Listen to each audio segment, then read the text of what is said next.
I'm quite busy right now, Dr. Reed. Do you need my assistance? Don't be ridiculous. I'm capable of dealing with this myself. I've just not taken the time to do so. Then you are lucky that I have taken the time to do so. Consider it a gesture of solidarity between professionals. I wish this hospital could have received as much attention from you, Dr. Reed. We do not see you in surgery very often.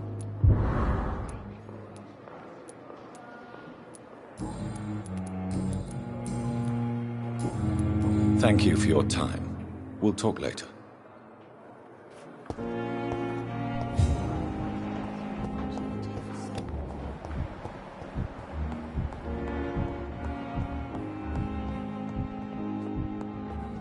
Nice, sweet girl.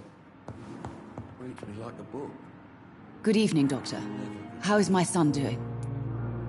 Do you require medical attention as well, Mrs. Goswick? Do you know you're the only one who's asked me this? No. I don't feel well, actually. Despite what you think about this place, I can tell you with absolute certainty, taking this will help you recover. Well, at least your reputation seems well-deserved. Unfortunately, I can't say the same for this hospital.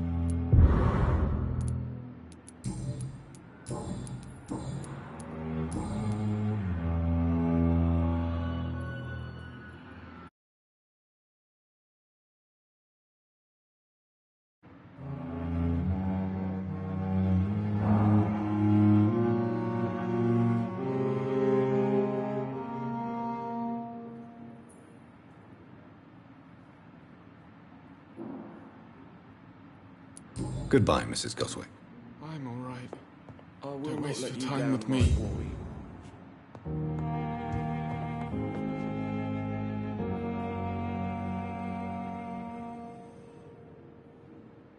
Good evening, sir. As for me, what a blundering idiot.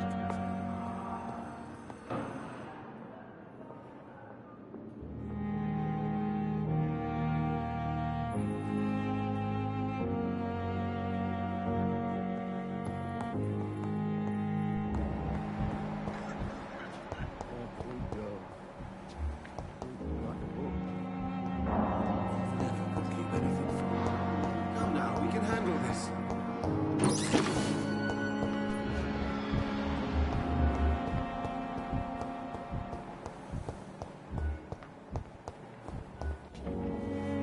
Good evening, Nurse Hawkins. Good evening, Dr. Reed. Do you need medical help yourself, Nurse? I'm afraid I've contracted some illness, Dr. Reed. Not under my watch, Nurse. Take this. You'll feel better. Thank you, Dr. Reed. Goodbye, Nurse Hawkins.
supposed to be an hospital.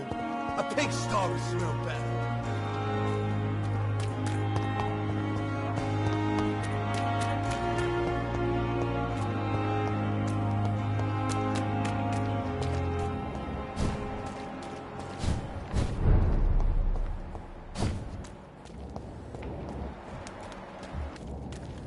See them fancy clothes? This one's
This must be Clay Cox's knife. A fine blade. No wonder he wants it back.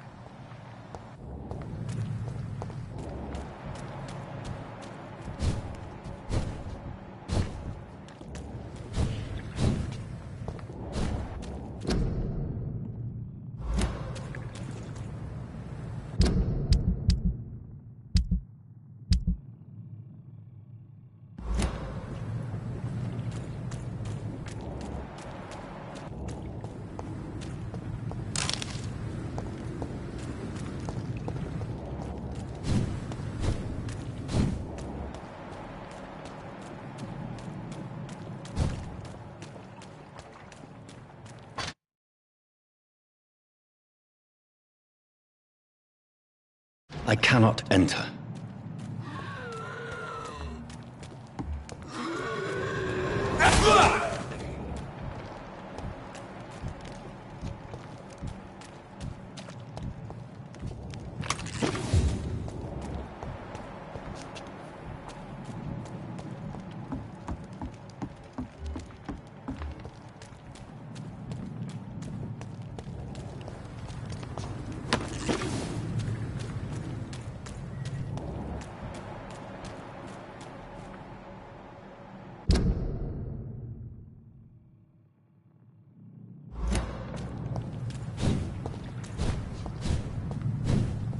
It's locked.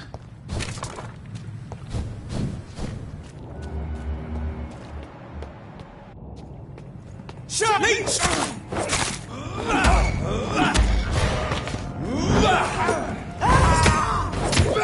Yes, shoot me, bitch!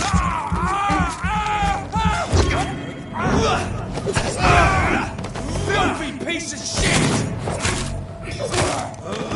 Its head!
Dilate!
Opium is one of the main ingredients of Strickland's medication.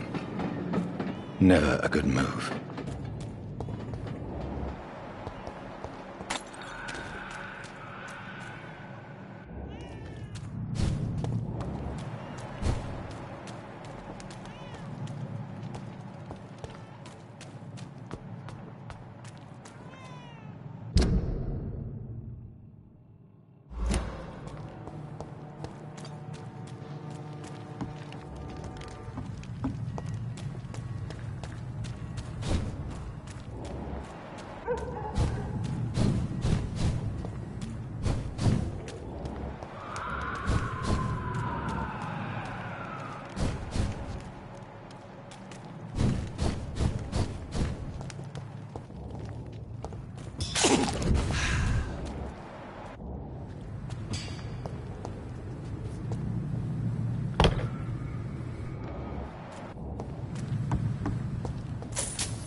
Good evening, Mr. Fiddick. Good evening, Dr. Reed. Any news about my operation? Is there anything else that's bothering you? Can I help in any way? Really? Why has no one else asked me that since I got here? I thought I was in a hospital.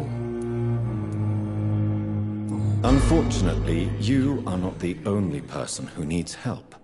And complaining about it won't do you any good. Well, perhaps you're right, Dr. Reed. I'm sure if me missus was still alive, she wouldn't be happy with me going on like this. Is there anything else that's bothering you? Can I help in any way? I'm all right. Considering the state of this place, I should consider myself lucky, I guess.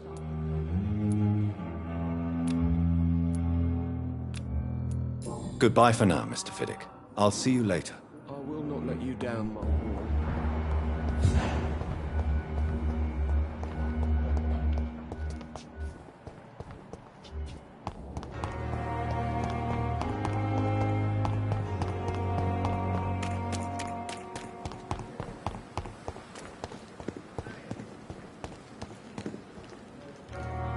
Good evening, Dr. Reed. Such a pleasure to see you again.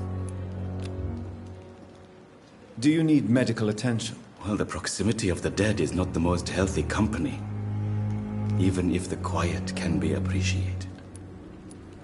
Don't take too many risks with your health, Mr. Chidana.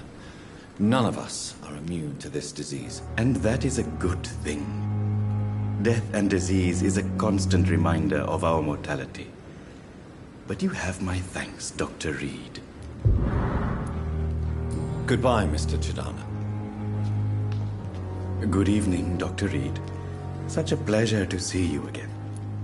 Please show me what you have to sell. Of course.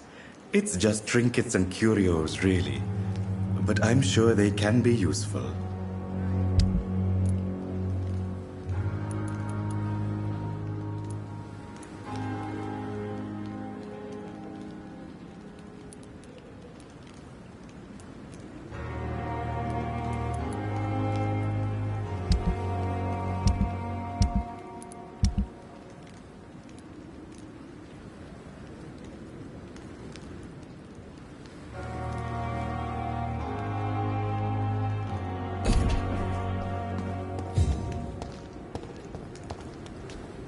It's locked, all right.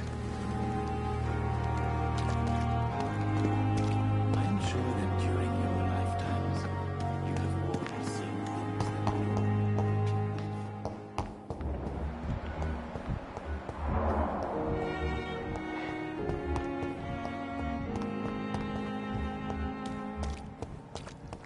Perhaps I should have considered the offer from that Cadigan fella. Good evening, Milton. Good evening, Doctor. Still trying to save lives? Do you need any medical help, Milton? I'm afraid I do. Like everyone in this hospital. It's a sad state of affairs when even the hospital workers are worried about disease. Our job brings us into contact with all kinds of infections, Milton. There's no shame in being ill while you're in a hospital. That's easy for you to say, Doctor. I get the feeling you don't fall sick often. But thanks, anyway. I'd like to see your goods. Wise choice, Dr. Reed. A reliable gun is what everybody needs these days.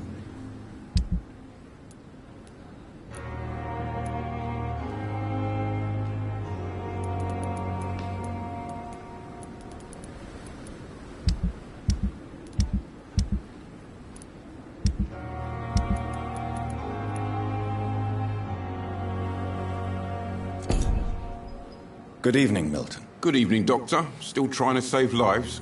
Goodbye, Milton.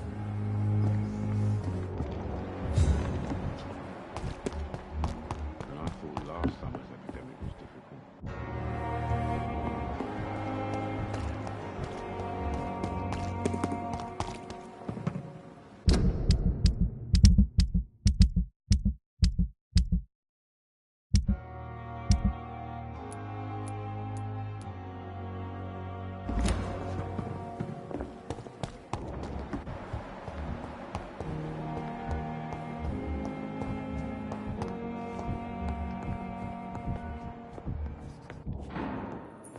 Good evening, Dr. Strickland. And good evening to you, Dr. Reed.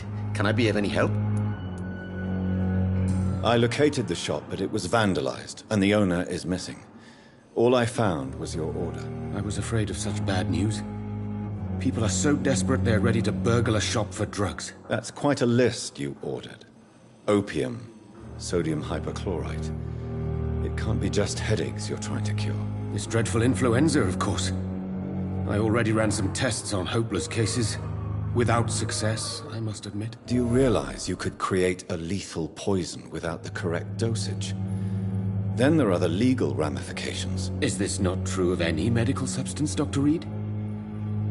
However, if you would agree to improve it, I'd be glad to accept your help. As long as you promise to be scrupulous with your experiments, I may try to gather these substances, and even help improve upon the mixture. That's all I'm asking for, Dr. Reed. That's all I'm asking.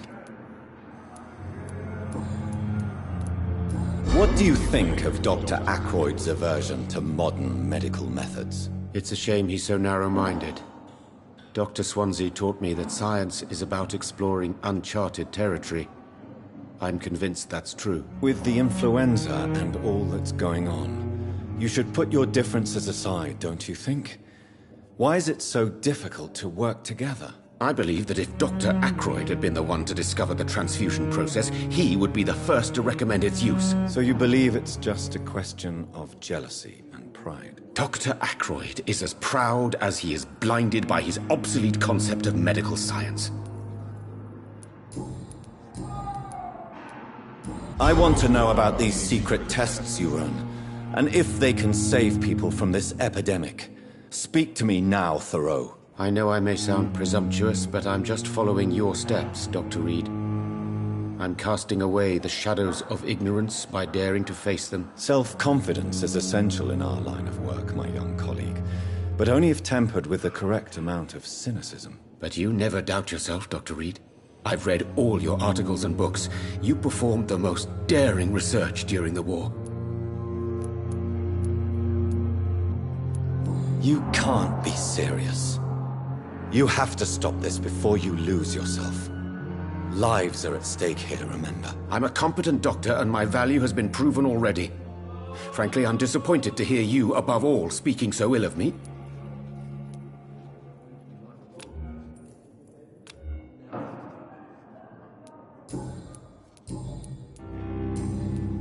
Goodbye, Dr. Strickland. I can't let Strickland put his patients at risk with opium. Perhaps an adjusted formula will deliver more of a placebo effect. Good evening, sir.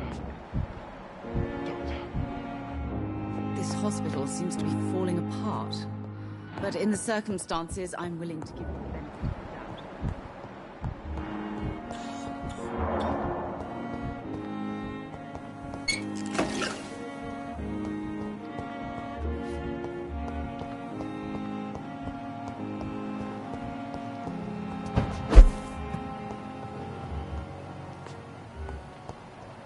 The flower's dying. It needs water.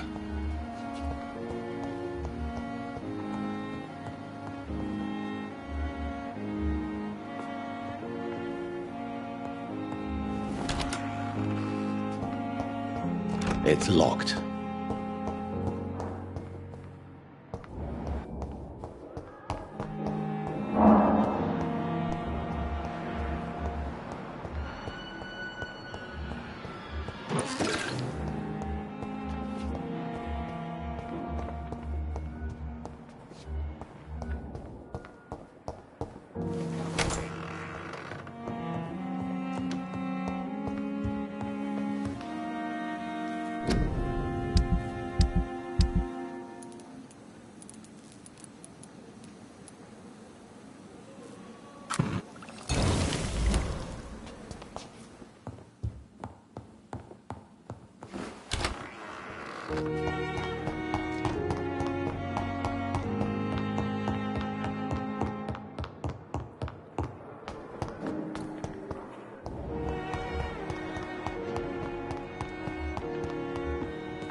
Good evening, Nurse Brannigan. Good evening, Doctor. Do you require medical assistance, Nurse? I will be fine, as soon as I can get some sleep. Nurse, you won't be able to help people if you're sick. Take this, and do try to get some rest. I'll try, Dr. Reed. Thank you. Goodbye, Nurse. Call me if you need assistance.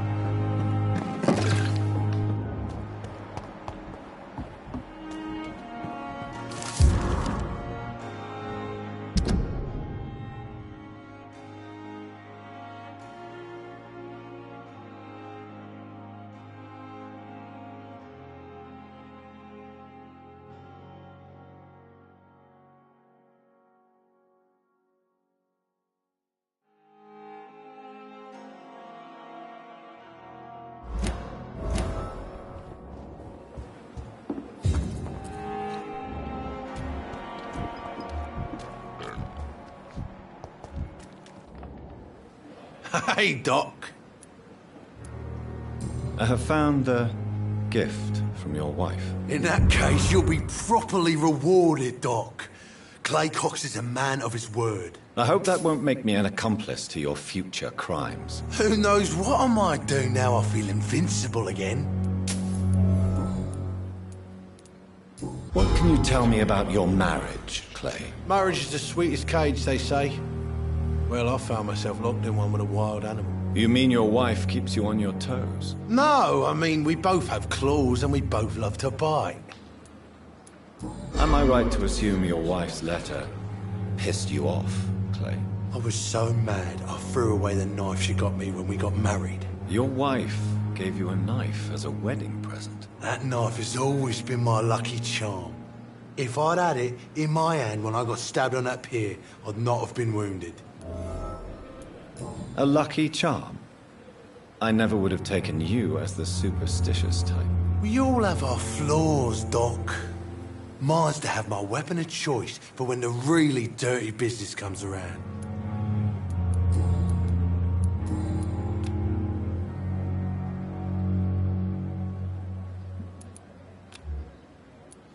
I'll leave you for now, Mr. Cox.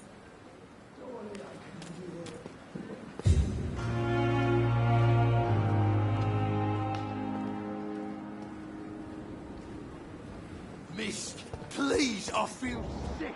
Get over here now.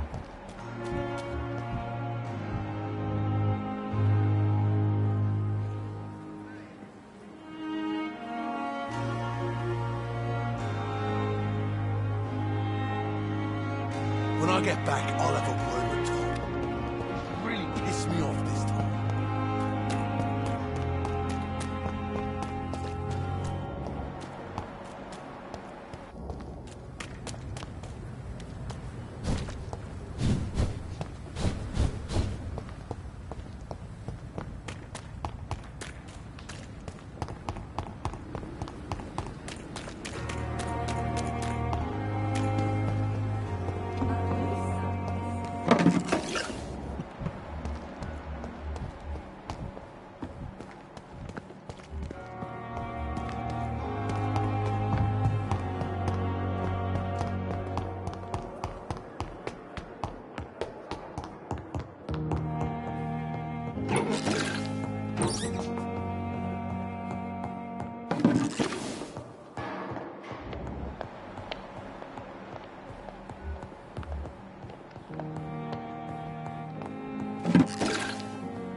Please, Jonathan, come in. Fascinating, is it not? In the last decade, so many mysteries have been brought to light with our microscopes. The human body, biology's penultimate frontier. The more we explore its boundaries, the less we're able to trace a clear line between life and death. You, my friend, have a foot in both countries. The view must be vertiginous. It's at least as vertiginous as chatting about vampires with you, I would say. This must be all so new to you. This area of town, the hospital, a brand new life. How stimulating it must be. I wish I could share your enthusiasm, Dr. Swansea, but my condition defies scientific categorization. Undead? Unalive? Immortality defies logic. I cannot express my thrill at this serendipitous turn of events. The world's most eminent specialist in blood transfusions, a vampire. One might say a gift from heaven.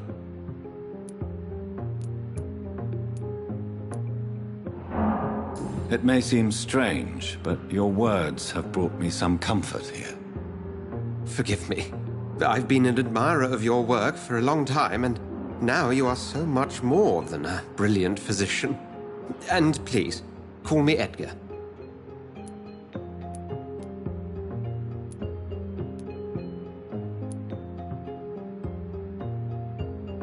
There is no need to apologize, Edgar. You offered me sanctuary when I had none. Very well. I have a task for you, Jonathan. Something that will require all your newfound skills. Please, go on. The Pembroke only survives through the generosity of our benefactors. Unfortunately, our main donor has found herself in a bit of a bind. Now, if you could help her out... A spokesman or politician is what you need. That's not my calling. And until I come to understand what has happened to me, I require discretion. Discretion is in order, Jonathan. Lady Ashbury has recently received rather indelicate correspondence that, if revealed, would jeopardize her position. And you would like me to eradicate this threat? By the stole, of course not. I would just like you to pay her a visit. Her ladyship is certainly near the tents outside, tending the sick. You can't miss her. Look for someone impossibly delicate. Accepted. I'll see what kind of trouble Lady Ashbury is in. Do you need something, Jonathan? I have just a few questions. Then ask away. I'm at your service, Doctor.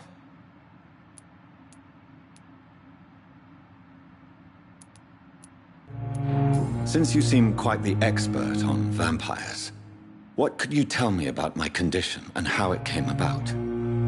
As men of science, our first step is always to start with what we know. Forget the myths, the hackneyed scrawlings, and the penny dreadfuls. They do not scratch the surface of the truth you now find yourself in. The sun. The morning following my transformation. Its rays burned me. There was pain, smoke, and my skin blackened.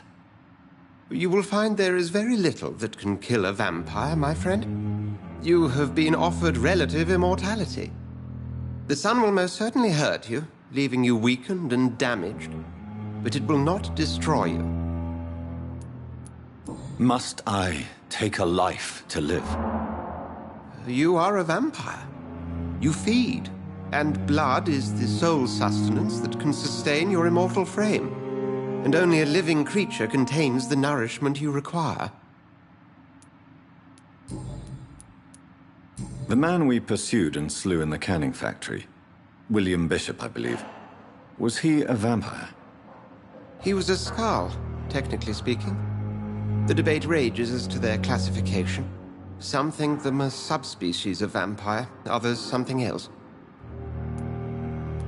Just for clarity, what differences are there between myself and a Skald? A Skald is easier to eliminate, Jonathan, even if they remain formidable foes for the unprepared. Vampires... Now, vampires exist beyond the mortal realm. How do Skalds come into existence? The name means slave. The etymology may indicate that they are a lesser species of vampire. From what I know, vampires tend to despise them. Since I'm the one working for you, what should I know about Pembroke Hospital? Well, for many years, we have been the only medical facility in this part of town that people can rely on. We support the community here, as well as provide health care. What do you expect of me? What we need is hope. You were a soldier. This is a war. This white coat's still a uniform. We fight to help the poor, the sick of the East End, the forgotten. Where do we stand today? Oh, to be honest, we cope on a day-to-day basis. The first wave of the Spanish flu last summer took us by surprise. We lack many of the basic necessities needed. You mentioned something about a secret society. A brotherhood, if I recall. Could you elaborate? Certainly. I've been a member of the Brotherhood of St. Paul's Stole for several years. We are pledged to monitor and report vampire activity in England as impartial scientific observers. Yet you don't fear me. And still, you know the monster that lurks beneath the civilized surface. The Brotherhood has studied your kind for centuries. We believe you are as supernatural as a lion is to a gazelle. That explains your nightly wanderings about the docks and the questions you ask. I feel it wasn't mere coincidence that led us to that part of town. There was something as yet unseen that set those chain of events in motion. We'll see each other again soon, Edgar.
I cannot enter.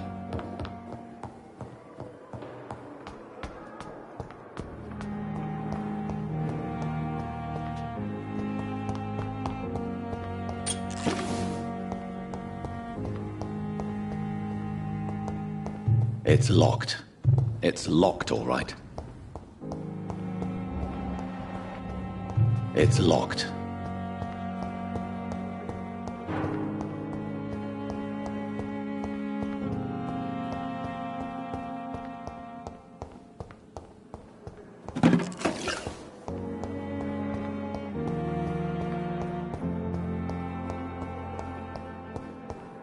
With you at our side, Dr. Reed, I know that Pembroke will prevail and survive.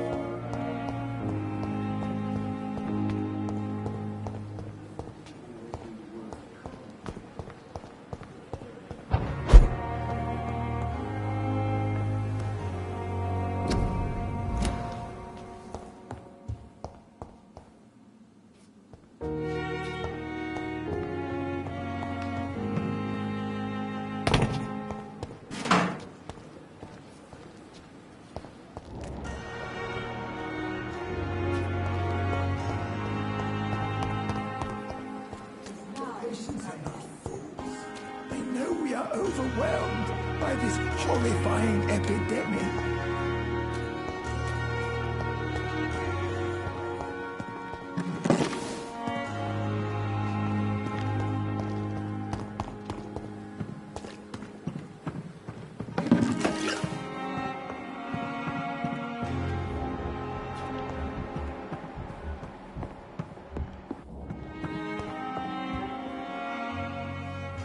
flu took my dear wife, Emily.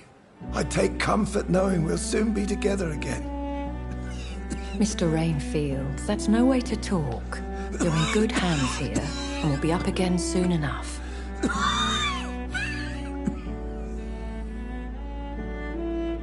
Now do me a kindness and get some sleep. I'll be back round later. Your words are kind, the blessings of an angel. You're the sweet, sweet Lady of Mercy.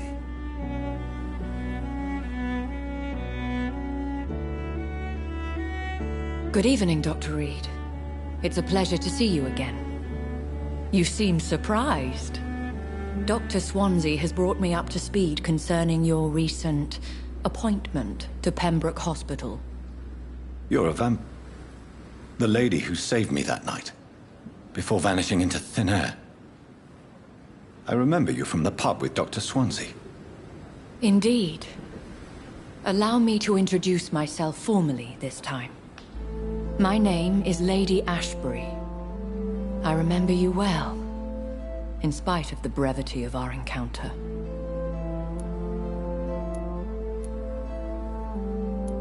Apologies. You've taken me by surprise. I'm very happy to see you. The pleasure is mine, Doctor. I hope you're more disposed to answer my questions now. You must have countless questions, but our rather urgent matter first. Swansea has explained. My cover, if you prefer, has been compromised.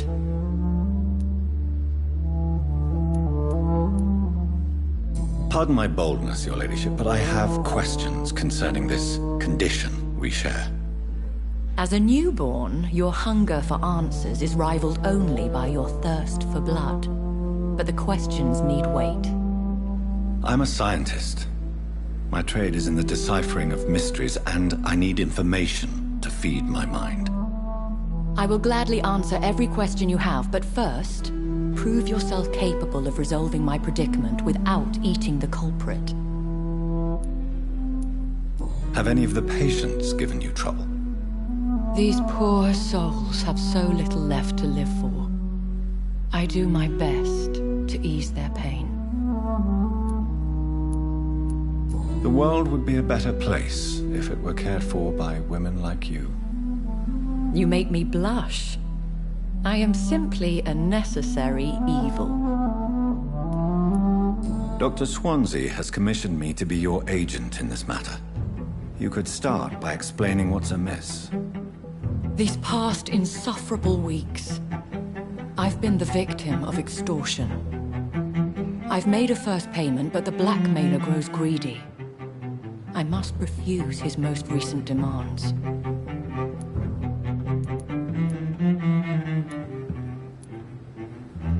If we're dealing with an ordinary criminal, surely you've the means to deal with it yourself, if I may. As immortal tradition doth dictate, all fangs and hypnotic eyes ablaze, the blood would run like a river.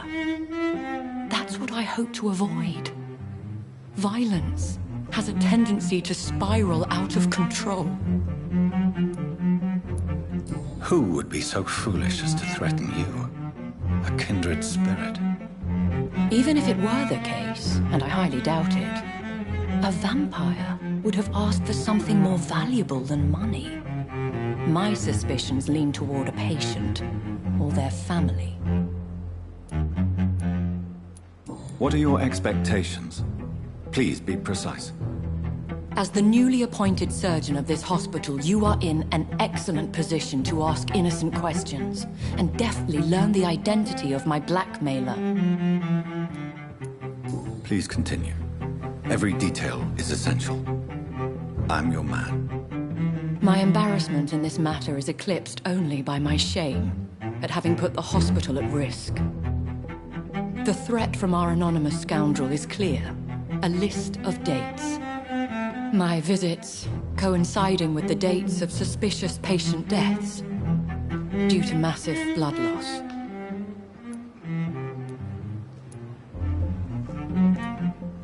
I'll take care of it. Do you know where I should start? If that was the case, I'd settle the matter myself. You could talk to our local gossip, Harriet Jones. Not a pin drops here without her hearing about it. I'll meet that woman now. My life, as others know, is in your hands, Dr. Reed. I'm sure of your discretion, but I do fear your powers of persuasion will be put to the test. When this is resolved, I'll be your obligé. I'll answer all questions in regards of your condition.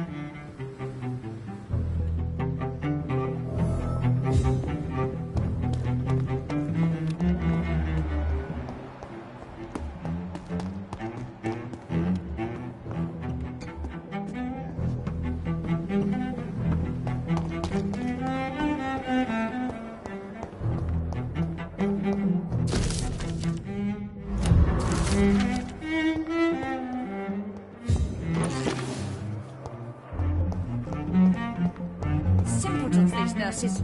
Bred with no respect.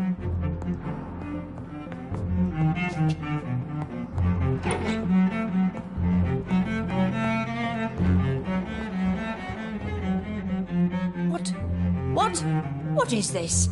Who are you? Get out of my room. There's no need for alarm, madam. I'm Dr. Reed, the new surgeon. Preposterous. Dr. Reed, you say? I don't want some bumbling intern. Where's Dr. Swansea? Please, calm down, madam. I assure you that I am highly qualified. I'm just back from war duty. How brave. Threatening an old defenseless woman. You know how long I've been a patient here? You've picked the wrong fight. I'm Harriet Jones. Harriet Jones? Indeed. I've been meaning to have a chat with you. You know what goes on here better than any other patient, I gather. Oh, better than any patient, nurse or doctor. I've seen so many vile undertakings. I heard there have been some despicable goings-on. Was there a case of blackmail? Blackmail? Wait. You're investigating something. This isn't a social call. One of those incompetent cunts slit a poor sod's vein.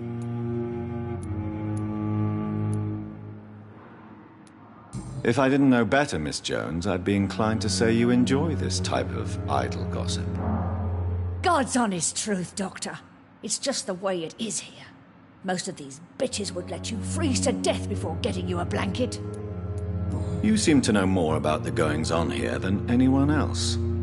Beware, Miss Jones, in case suspicion should fall on you. That's it. Blame the old and infirm. I see those little bitches' greedy little eyes. Just waiting for me to pop off they are. I assure you, madam, this is not an investigation into a possible medical error. Debauchery, then? Nurses Crane, Hawkins, Brannigans, whores, all of them. They can't keep their legs shut. I've seen them scratching slutty sores. Really? Well, if you have irrefutable proof, I'll not have the staff behaving in such a manner here. This is your business, Doctor, not mine. But I swear one of the nurses is cavorting with some man on hospital hours. Thank you for your time, Miss Jones. You've given me something to go on. See you on the next round.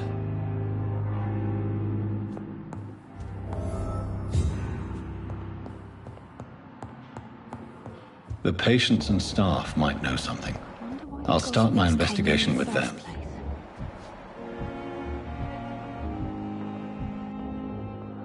Good evening, Nurse Hawkins. Good evening, Dr. Reed. What can you tell me about the strange man visiting one of the nurses during her shift? Let me guess. You spoke with that old shrew, Harriet Jones. Do not pay attention to her, Doctor. She's full of fanciful tales. She could have been telling the truth about the mysterious man. That old witch will end up in hell soon enough. Who cares if a nurse finds some happiness where she can? No matter how you feel about her, Miss Jones deserves our help. Who says I don't care for her? Hate is what keeps that old crone alive. Goodbye, Nurse Hawkins.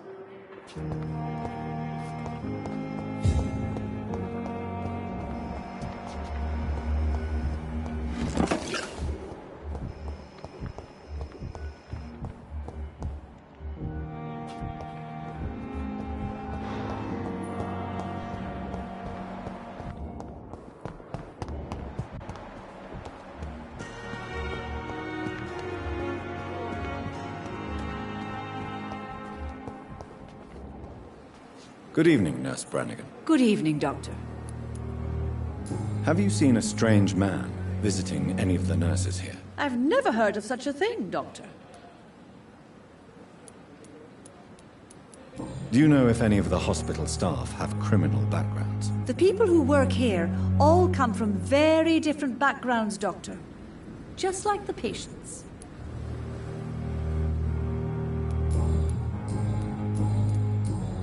Goodbye, nurse. Call me if you need assistance.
Good evening, Dr. Tibbets. Dr. Reed, any good news to share? Have you heard of any underhand dealings going on in this hospital? I have no time for such triviality, my dear colleague. We're here to save lives.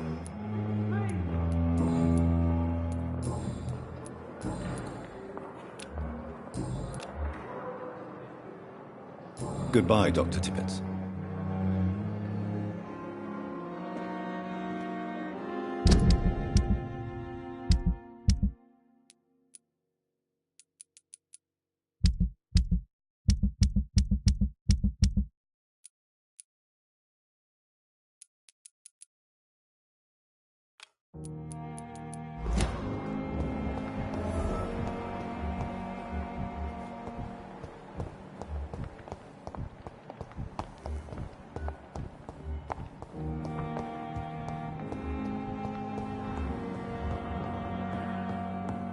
I will not let you down, my boy.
You're sure you don't come back with me?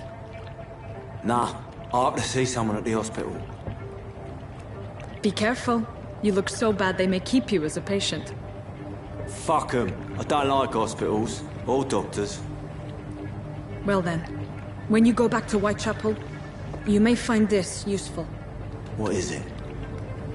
A pass for a free medical exam by the best nurse available. Just read it. I don't read well, but thank you, I guess.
he's locked the door behind him.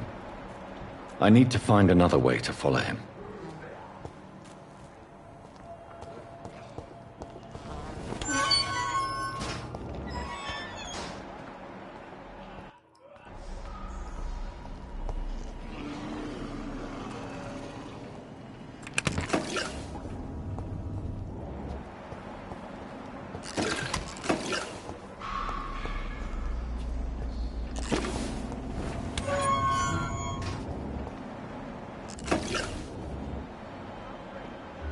This man has been savagely attacked and dragged to the floor.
Are you injured, sir? Help me get out of here.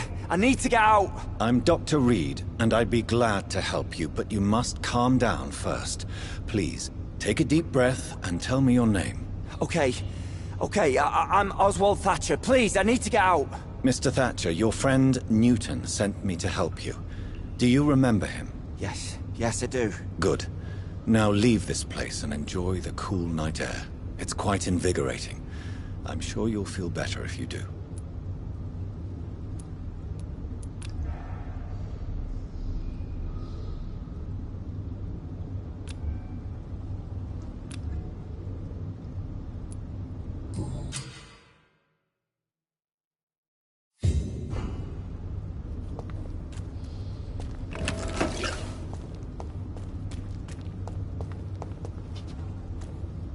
Are you sure you're all right, sir? Yes, I'll be. As soon as I can see the sky again.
What sort of creature is this?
Not a lot to check, but I should anyway.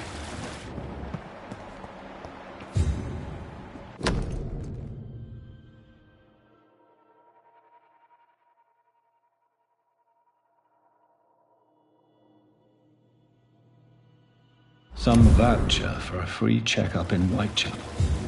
What is Nurse Crane up to? I really must find her.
Simpletons, these nurses. Bred with no respect.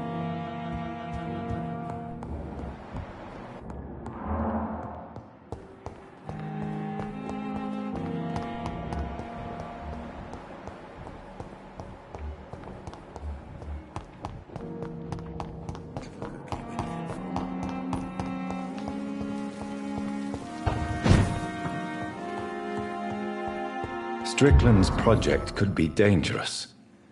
I have a mind to report him to Dr. Ackroyd. The flower's dying. It needs water.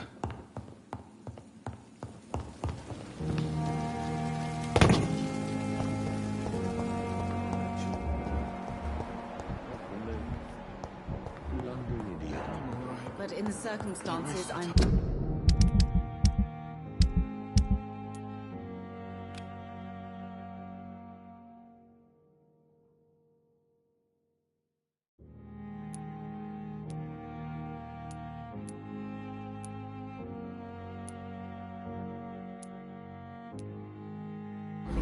benefit of the doubt.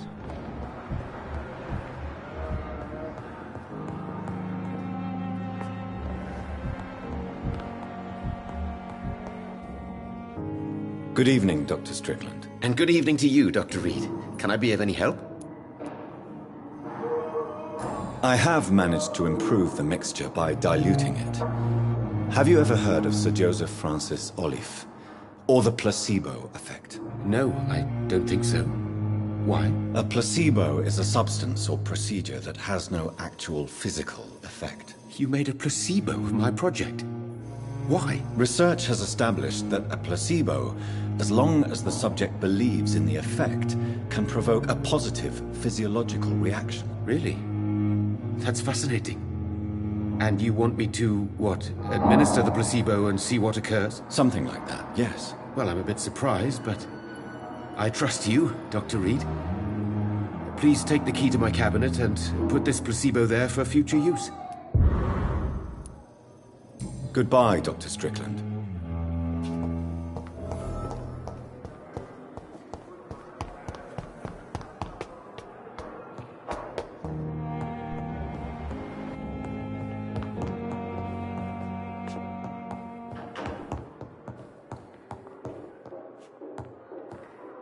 It's locked.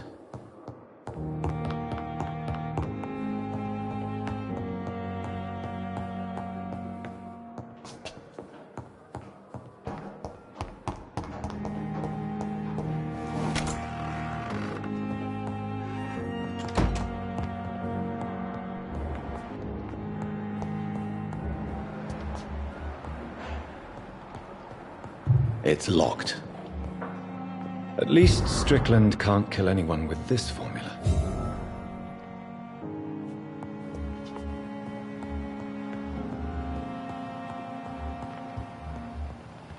It's locked, all right. It's locked.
It's locked, all right.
Good evening, Dr. Reed. Such a pleasure to see you again. Goodbye, Mr. Chidana.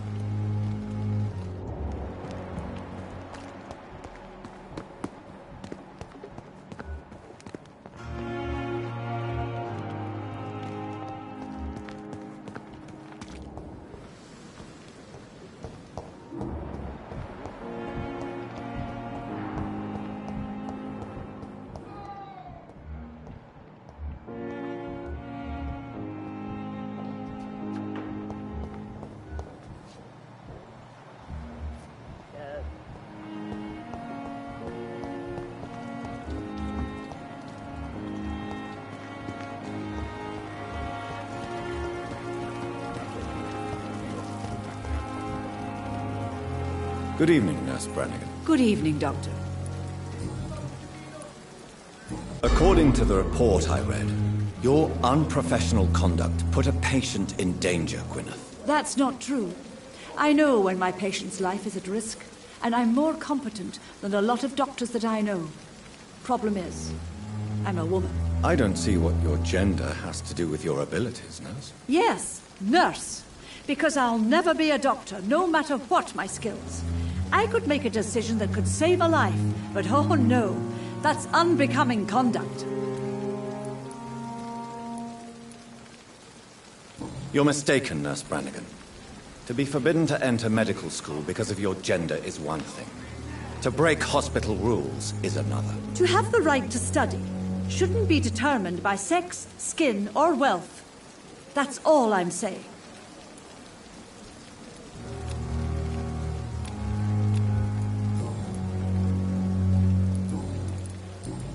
Goodbye, nurse. Call me if you need assistance.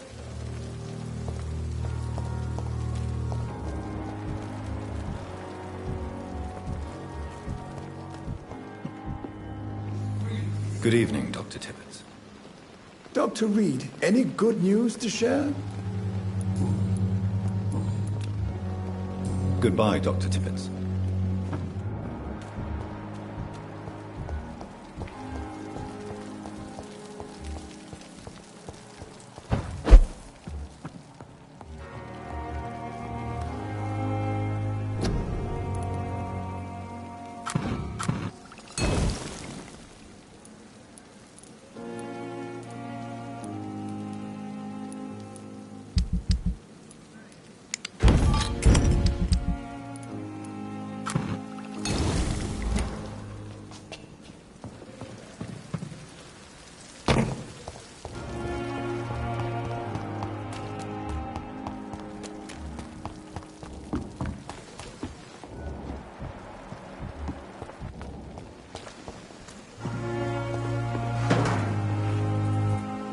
Hey, Doc.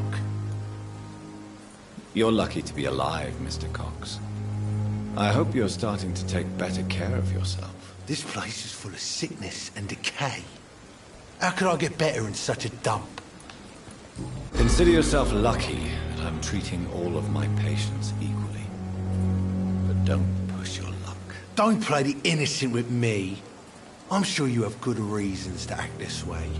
And also weaknesses that can be exploited. I'll leave you for now, Mr. Cox.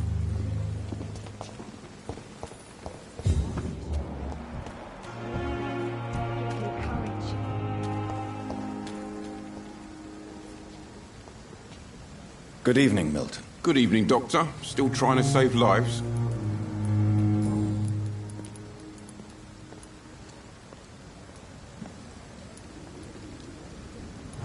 What's going on between you and Nurse Hawkins? Pippa's tired. Tired of all this shit. Tired of all those corpses piling up. She's as depressed as I am. During the war, I witnessed a few couples just like you come together in difficult circumstances. It can be very damaging. Maybe you're right. But we support each other. And that's all that matters. You do realize you could both get fired. Hospital staff are not meant to have intimate relationships with one another. Come on, Dr. Reed. Do you know how many rules are broken in this hospital every day just to keep it running? There's nothing wrong with what we're doing.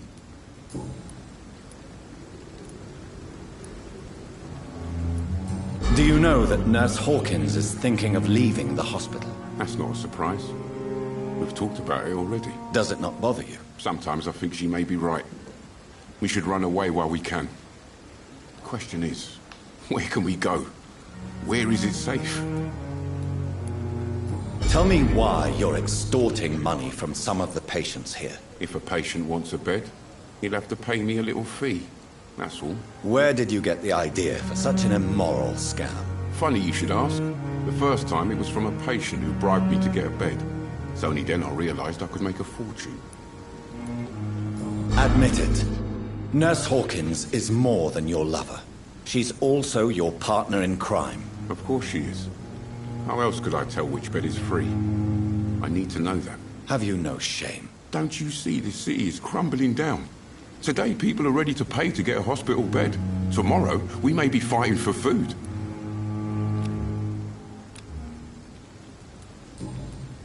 Goodbye, Milton.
Hello again, Mr. Blight.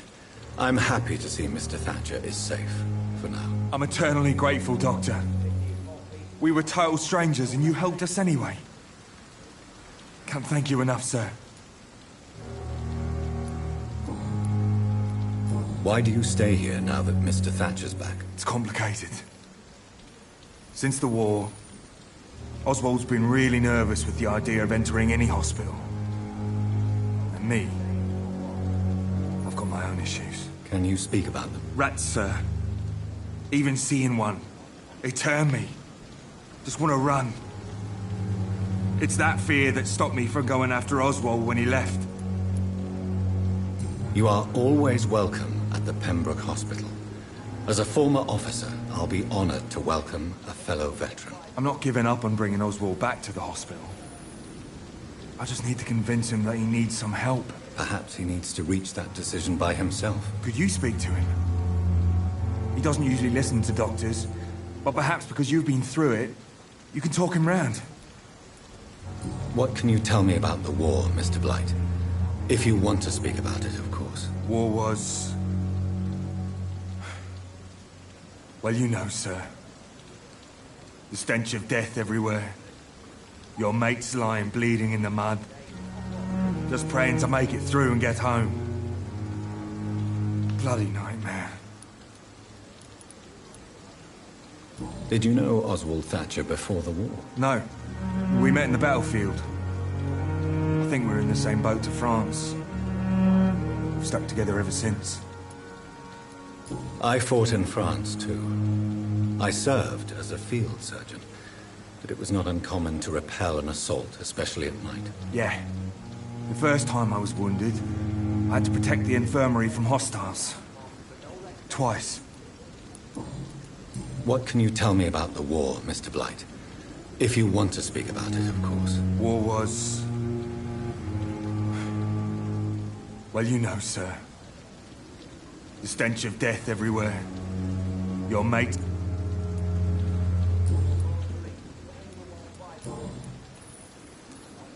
Goodbye, Mr. Blight. Take care of yourself. Hello again, Mr. Blight. Good evening, Dr. Reed. You doing your rounds as usual? What caused your phobia of rats, Newton? It happened last year following an artillery attack. I was trapped for 2 days in a hole under 2 dead soldiers. And there were rats. Go on. They started eating me as soon as I dozed. Gnawing at my ears, my fingers, lips. I couldn't move. Couldn't call for help. I see. No, you don't. You have no idea what it is to wake up buried under bodies. Fucking vermin eating your flesh. Oswald. He found me and saved me.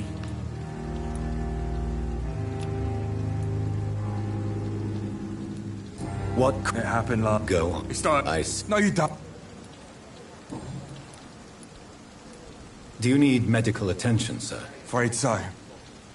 In the war.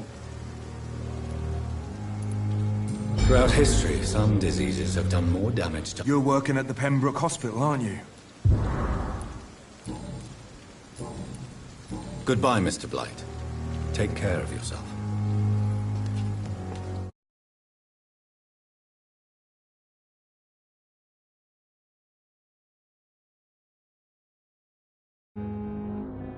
This city is more peaceful without the bombs, but no less dangerous.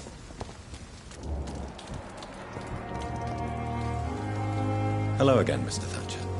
Do you feel any better now? Yes, this neighborhood may stink of dog shit and reek of piss, but to me it smells like the purest mountain air. Mr. Thatcher, do you... No. Since I came back from the war, I spent most of my time and energy... I understand what you mean. I was a soldier too. No. Nobody can truly understand what I've gone through. Why were you locked in that sewer? What happened? I went by the canal after an argument with a friend.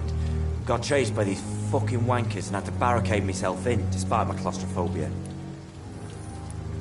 Tell me about your claustrophobia. That's what the bloody doctors said. But I don't want to go to a hospital to get checked again. I'll deal with it my own way. Why did you run? What was the reason? Newton wanted me to go to a hospital. Oswald, why did you not go to the Pembroke Hospital to seek medical... I don't trust doctors. All they care about was their... Your fear of being trapped is not going to go away by itself. I've seen enough butchers in white coats to last a lifetime. Hospitals reek of chemicals and death. What I need is fresh air. Do you want to talk about why you have this fear of being enclosed, Mr. Thatcher? No, I really don't. An irrational fear like yours is usually rooted in a specific event. Perhaps it would help to talk about it. Well, Doctor, take a guess then, if you're so interested in my case.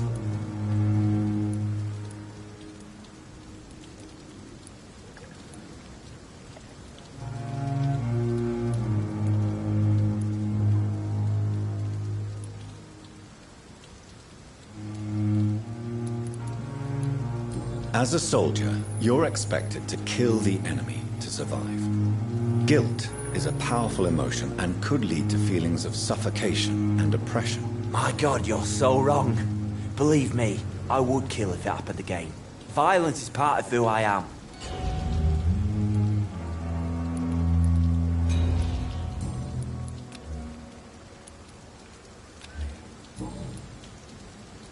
Do you want... No. Well, Doctor... As a... My God. Do you need medical attention? Don't get me wrong, sir. I'm certain you have your reasons. But let me assure you, I'm not like other doctors you may have consulted with. It is true.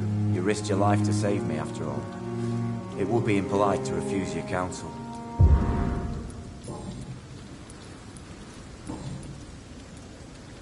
Goodbye, Mr. Thatcher. Try to take care of yourself.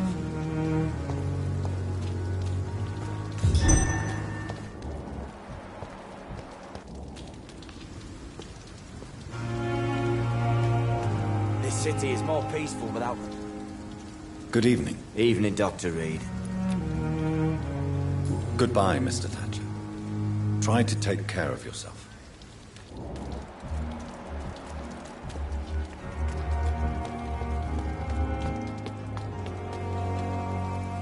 Hello again, Mr. Blight. Good evening, Dr. Reed. You doing your rounds as usual? Goodbye, Mr. Blight. Take care of yourself. Pig star would smell better.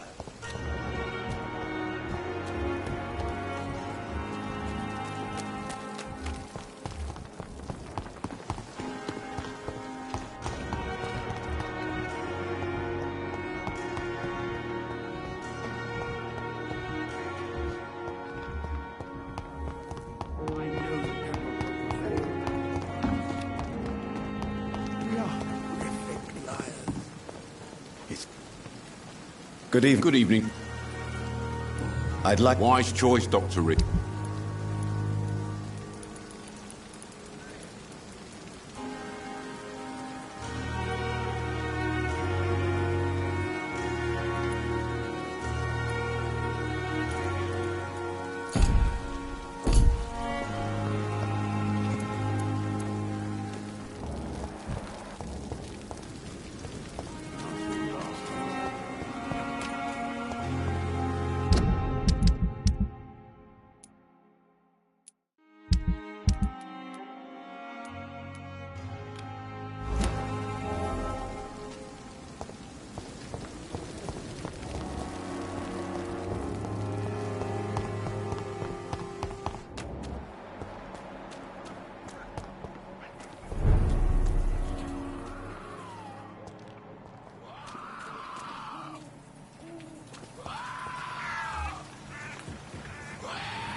Steady, boys, we've got one of them.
I cannot enter.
This is Braille.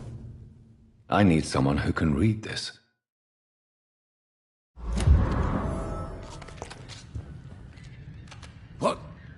What happened? Who are you? It's all right, sir. You're safe now. Oh, a fellow Englishman. Thank you, sir. For a moment, I thought those bloody heathens had killed me. What are you doing here? This place is not safe. Yeah, it's a cesspool, but it's mine. I came to collect some overdue rent, but those who still live here have gone completely bonkers. You're very lucky to be alive. Yeah, filthy immigrants. Fucking savages, every one of them. And now with this bloody fever, they're just animals. You can find safety of sorts in Whitechapel. If you're quick and cautious, you'll be able to avoid the savages.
ready, boy!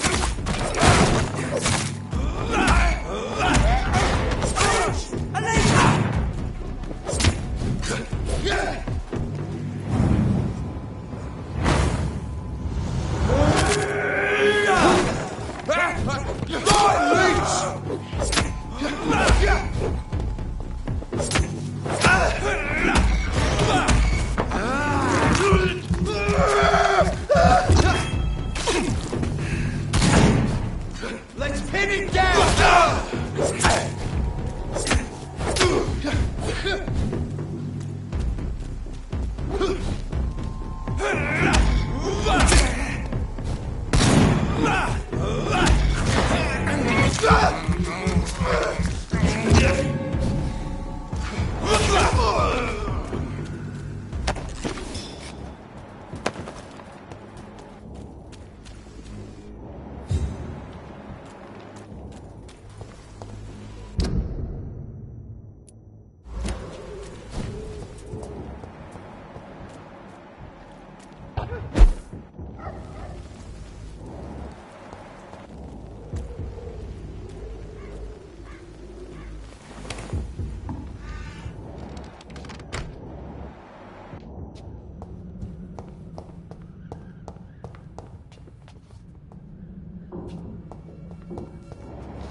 More and more of these bloody leeches every night.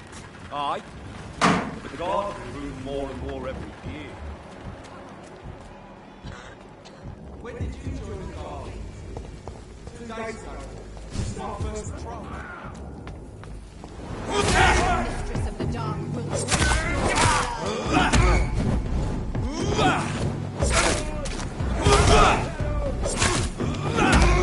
Watch it! It's a killer!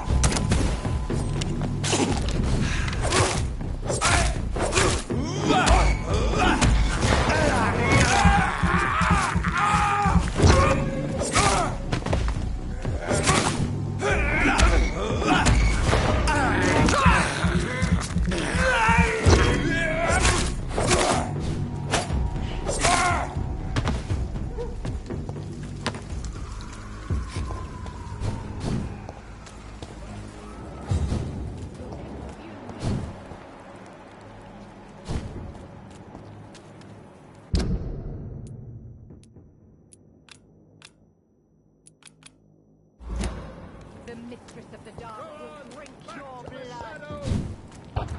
Easy, boys. Don't forget to check every room. Oh, mine, vermin!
final fate.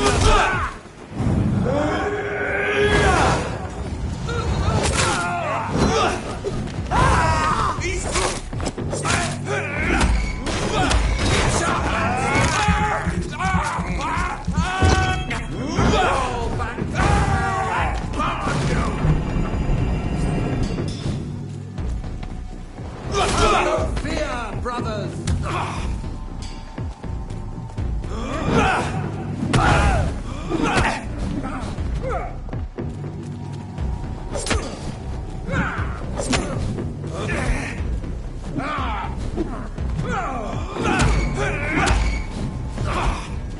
Away with you!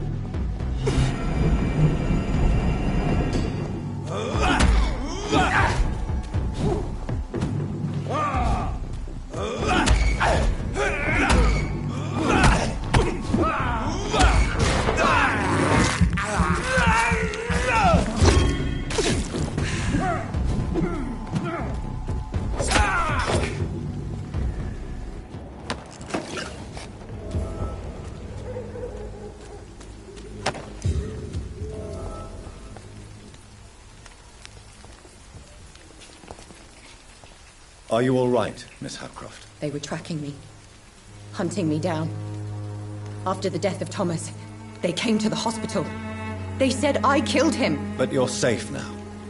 Those men won't bother you anymore, I promise. Did you hear them? They recognized me as a vampire. I knew it. I knew it.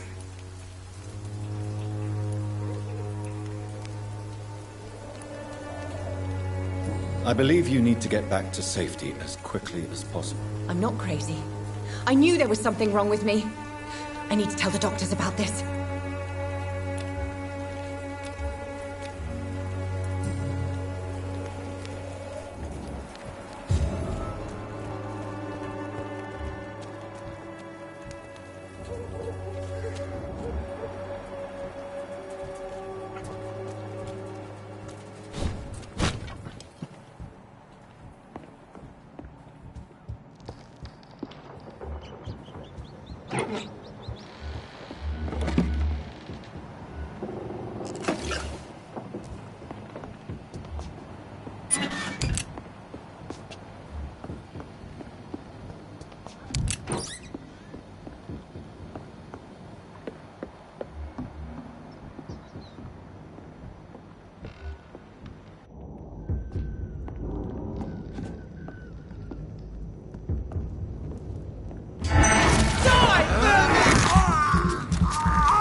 This is despicable.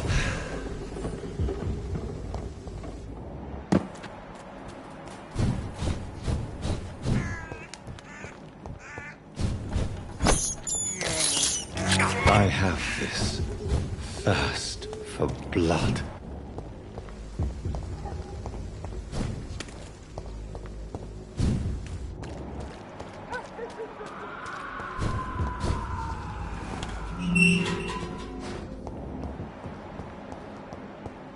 Whitechapel.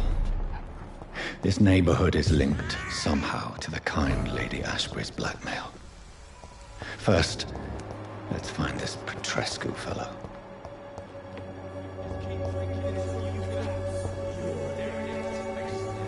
Fuck you all! Fuck it all! Stop it now, Albert, stop it!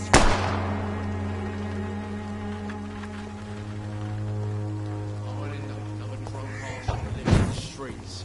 Not me. Are you all right? The bastard hit the wall next to me. I don't even know if he meant to miss. If you've been hurt, I can help you. I'm a doctor. Name's Albert. Remember it. Now bugger off. Do you know Nurse Dorothy Crane from the Pembroke Hospital? If you know anything about her, I'd appreciate it. Never heard of her.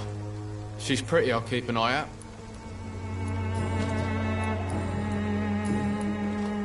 What happened? Did you really steal that man's medication? Hey, I didn't do anything, it ain't me.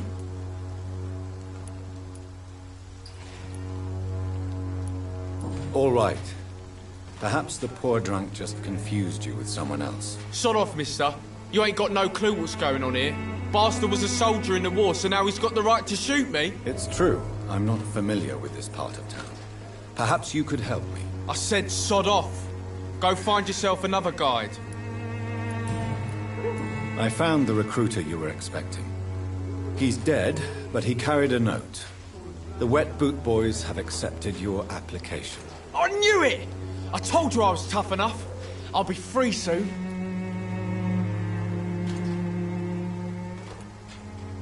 You're being manipulated by these criminals. What's worse is that you're clever enough to know better. You're all fancy words, none of which concern me. Go worry about someone else. I'm fine and I've a future here.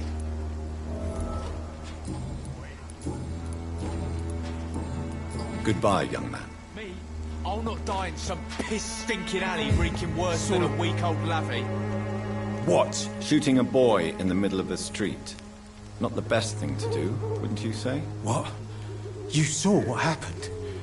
Who are you? I'm Dr. Reed. And I'd like to ask you a few questions, if you promise me to set your gun aside. No. Look, I'm not a violent man. I'm Benjamin Palmer, doctor. And no one can help me. Not even you.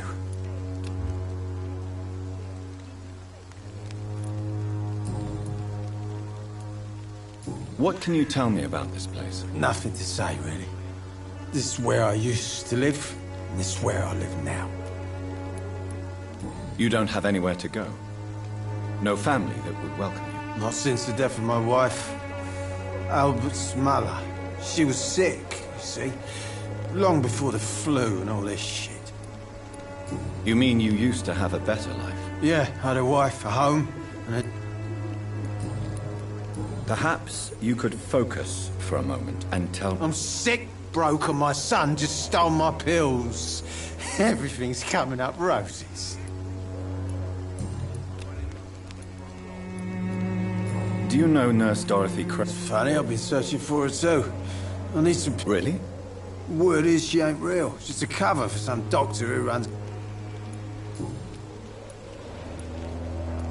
Whatever the boy did, I'm sure he... I swear I didn't want to hit him. It's just that...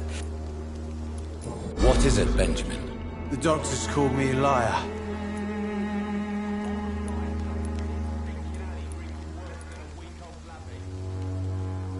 It's a pity that doctors still practice such barbaric methods. It's a dishonor to our profession. Now only the pills stop me thinking about this shit. To not hear the explosions. I'm even scared of the dark these days.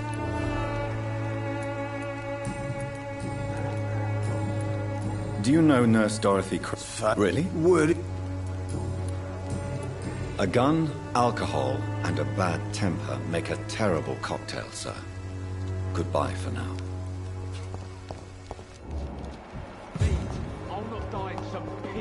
stinking alley reeking worse than a week-old lavvy. How are... I'm not your... Do you need assistance? Please. Feeling tired these days. I will see you later. Goodbye, young man. I won't end up another drunk arsehole in the streets. Not me.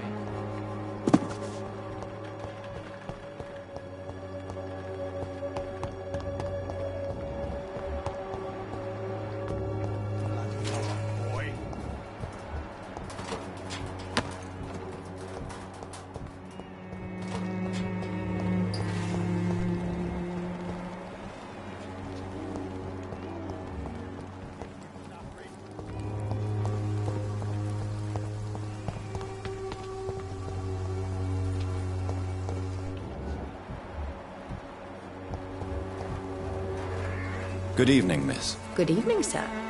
Are you interested in a miraculous cure for this unknown and deadly epidemic? Actually, I am. Then you have come to the right place. The famous Swanborough cordial is all you need to help keep you in perfect health. Oh, really? Why didn't I hear about it during my studies? I'm Jonathan Reed, by the way. Dr. Jonathan Reed. Ah, my brother has spoken of your research, sir. I'm Loretta Swanborough, and it's always a pleasure to meet a fellow healer. Tell me, who in... The region itself is something to see, but I would say Camellia the mute florist who gives away her flower. What do you think of the local? Most of them are afraid or desperate. Is there anyone I should avoid? Cadogan Bates, without a doubt. The bloody bastard remorselessly exploits poor migrants as soon as they get here.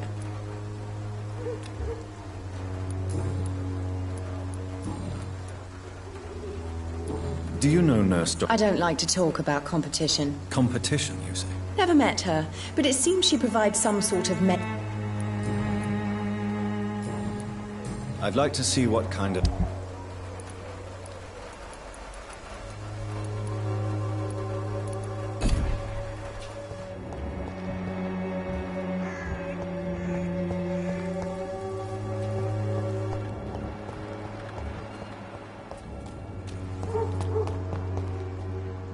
It's locked.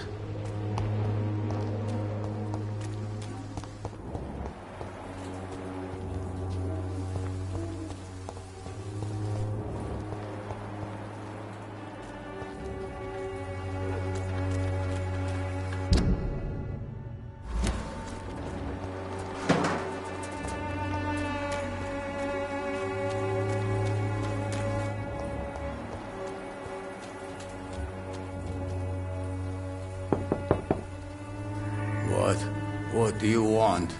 Leave me alone. Good evening, sir. I'm Dr. Reed. I'm looking for Nurse Dorothy Crane. There is no Dorothy Crane here. Now goodbye. I'm afraid this medical leaflet says the opposite, sir. Really? Well, I'm afraid I'm going to close this door right now. Go bother someone else, Mr. Doctor. To enter that house, I must discover who this man really is. Maybe I could start by observing what he's up to.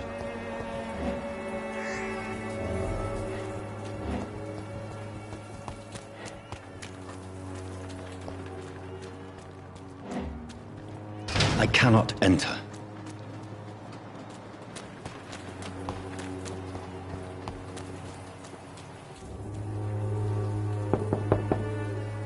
Nobody at home.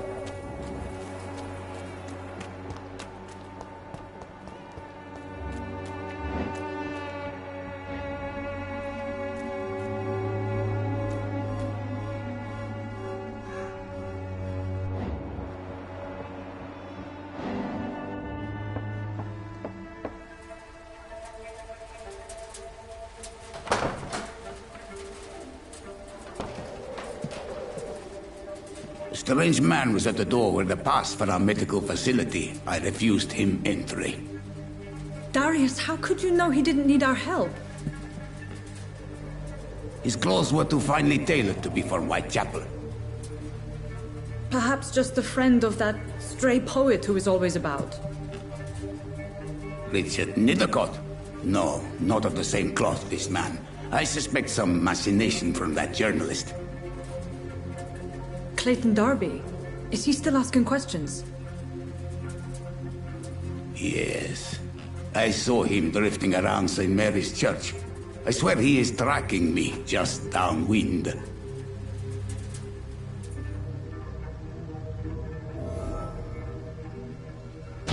I must talk to that journalist or the poet. They must know about Darius. Nearby the church they just mentioned. When science fails you.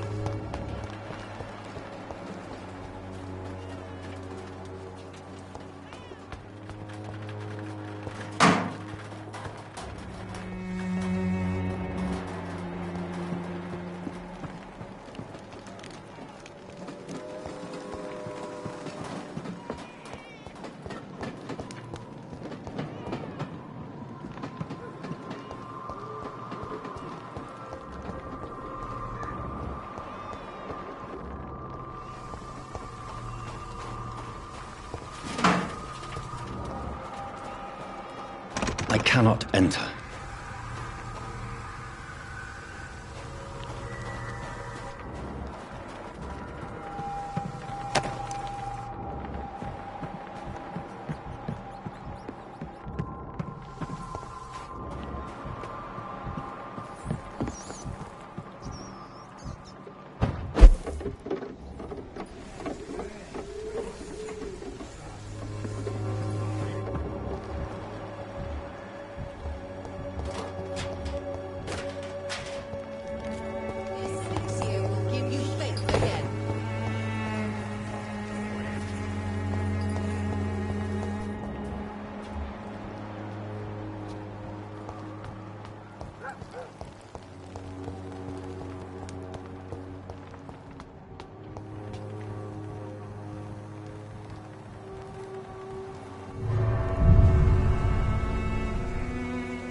Excuse me, sir.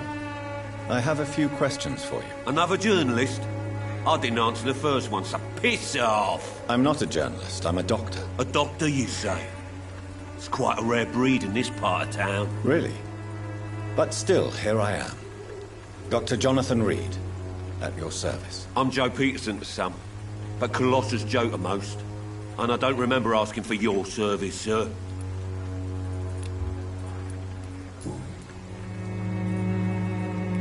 According to you, physicians are not familiar with this neighborhood, are you? This part of town does have quite a reputation. Totally. Look at me, for instance. I always look my opponent in the eye before knocking him. May I ask what... I'll do whatever I want and... Have you heard of... Dorothy Crane? Yeah, I know her. One of the few good souls... Could you please tell me more about her? She's a nice girl. Tries to help the migrants. Goodbye, Mr. Peterson.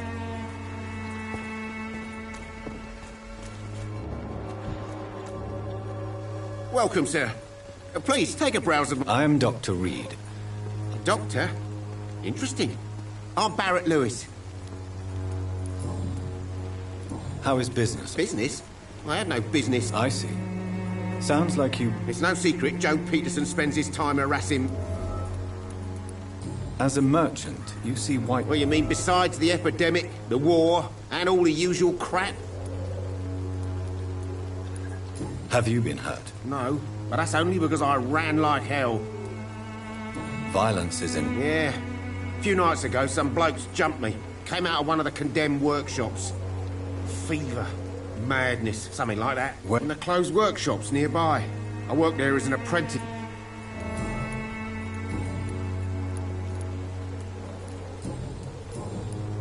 Have you heard of a... Nurse Crane? So the bitch really is a nurse, then?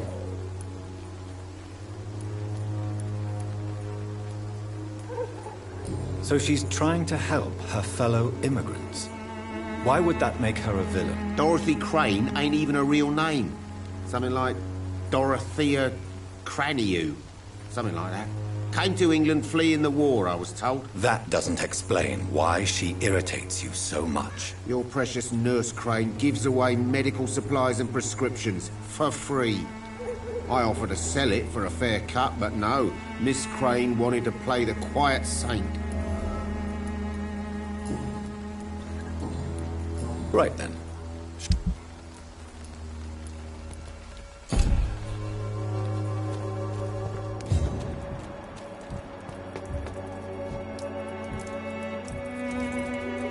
You again? How did you become the local bully everyone is afraid of, Joe? There's no pride in roughing up poor bastards. But this is the only job I've found. And it pays well, too. A job?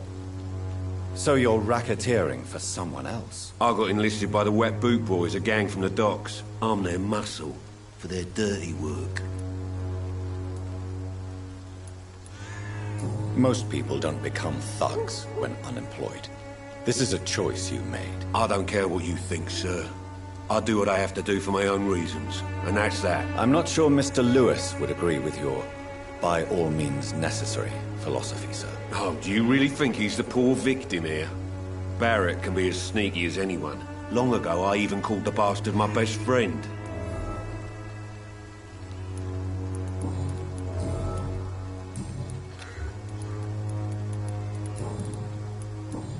Goodbye, Mr. Peterson.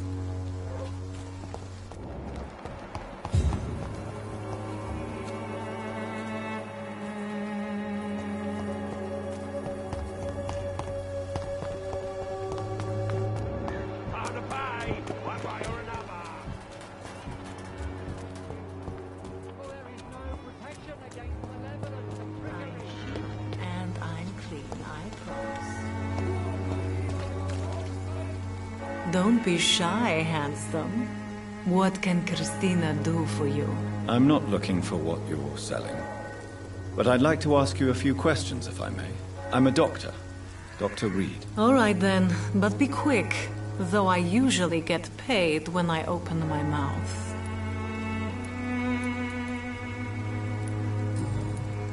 Christina, have you been examined? The epidemic is spreading fast in London, and you could be exposed, or expose others. I don't like doctors or hospitals, but I don't like you asking questions.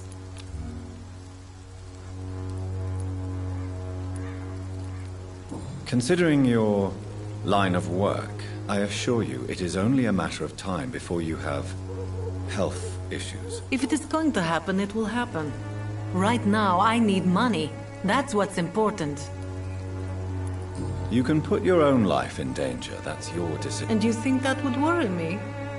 If you knew the men I deal with. Do you know Nurse Dorothy? I don't know her, but I know her name is Dorothea Crasionescu. She came from Romania like me and many others. You seem to respect her. Dorothea helps the sick people of Whitechapel. Tell me about yourself. Are you joking with me? People don't usually come to see me for conversation. I have no interest in your work. Short story. The war, exile, and England. This country is not especially welcoming. I've been refused many jobs because of where I am from. I had few options left.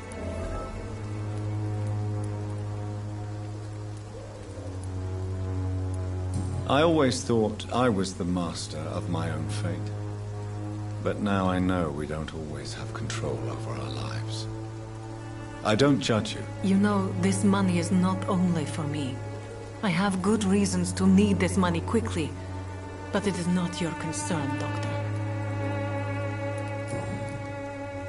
Do you need any assistance, Miss Popper? It depends on the price of your medicine. I am shocked that you would think I am that sort of man. Forgive my suspicion. I'm so used to liars with good manners. Thank you, sir. Goodbye, miss. Take care of yourself as best you can.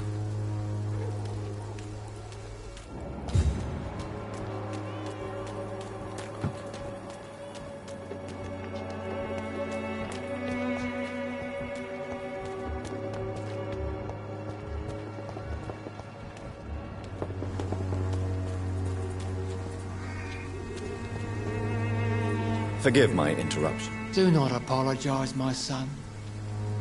Father Tobias Whitaker is always happy to teach mortals about the incoming Armageddon. I am Dr. Jonathan Reed, and I just have a few questions. A scientist?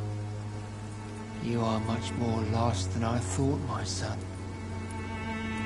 I have had enough for tonight. Good evening. It's father. Do you know Nurse Dorothy Crane? I don't like the liberal ideas of nurses, but So you're not exactly a fan of Florence Nightingale's work? nuns should be the only women allowed to take care of male patients. It's obvious. Why do you hate Nurse Crane more than others? Before coming to London, she was a member of the communist resistance in her country. That's what happens when you let a woman get involved in politics. Have you any friends? Any family? No. But I have a disciple I see as my son.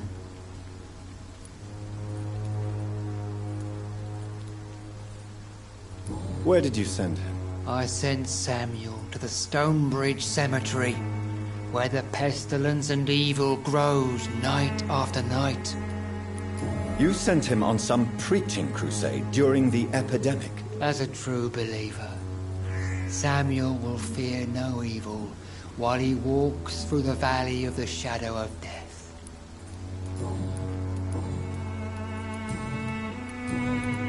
I have had enough for tonight. Goodbye.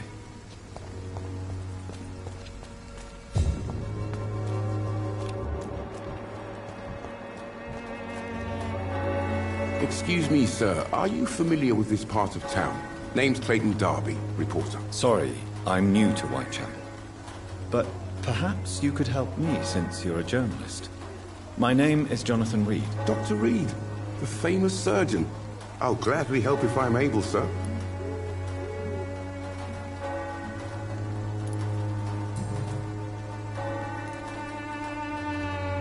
Why are the newspapers keeping silent about the Spanish influenza? It's as though none of you care. There's a war going on. People shouldn't be demoralized by news of deadly diseases.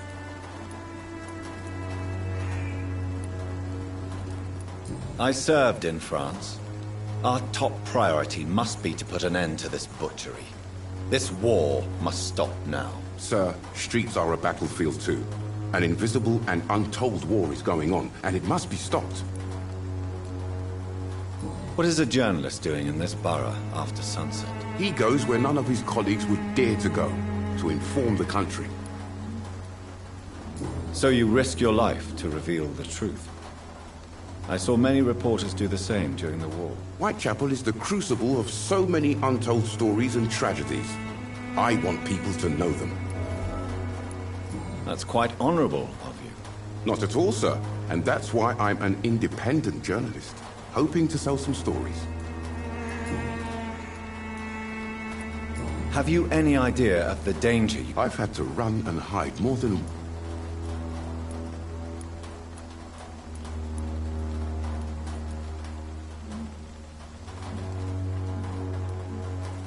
That science is unable to explain the facts doesn't mean there is no rational explanation. I confess, I share your point of view, Doctor. Christina Popper claims she sells her body because she can't find any other work. Do you believe her? Of course I do. Her story is exactly what I want my readers to understand. We live in an intolerant and divided nation. Do you think things will ever change, Mr. Darby? I believe the situation can only improve. And now that women can vote, I'm convinced things will change.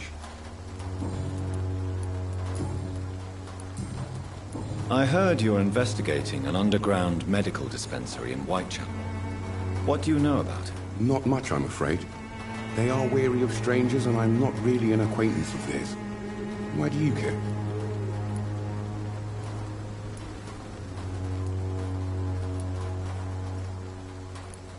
I'm a doctor, Mr. Darby. I care about everything involving public health and this epidemic. Are you sure you're not just concerned about the repercussions that a scandal involving a certain Nurse Crane from the Pembroke Hospital would bring? Without a doubt, you are a damn fine journalist, Mr. Darby. What do you know of her accomplice, a man named Darius? I don't know much about the man. He's very cautious. Never goes out. Doesn't seem to have any friends or family. He has no relatives at all? No. Except for that strange man, a poet named Richard Nethercott, who sometimes comes by. Darius would never let him in. Where can I find this Mr. Nethercott? He spends most of his time lurking around Whitechapel, talking to himself. He never goes out? No. A few days ago, he unexpectedly did. I followed him, but it was just a ruse to keep me away from his house. Really? How do you know? He went to the nearest mailbox, but just before posting his letter, he ripped it up and threw it away.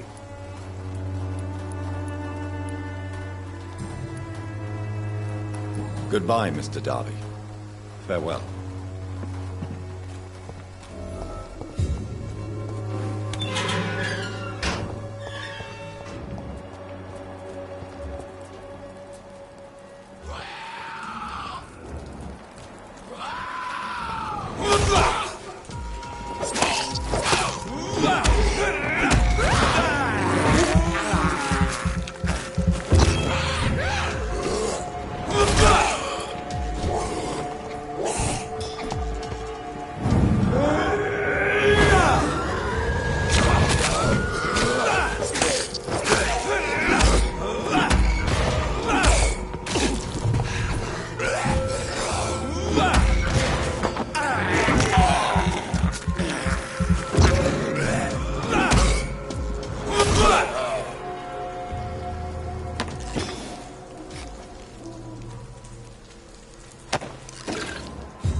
humanity can breathe its own beauty. Good evening, sir. I'm Dr. Reed. I would like to ask you a few questions. Please be my guest. Although I may not be the best informant regarding this part of town, my words speak about that which the eyes cannot see. Really? Are you an artist of some kind? I'm a poet, sir. Richard Nethercott, at your service.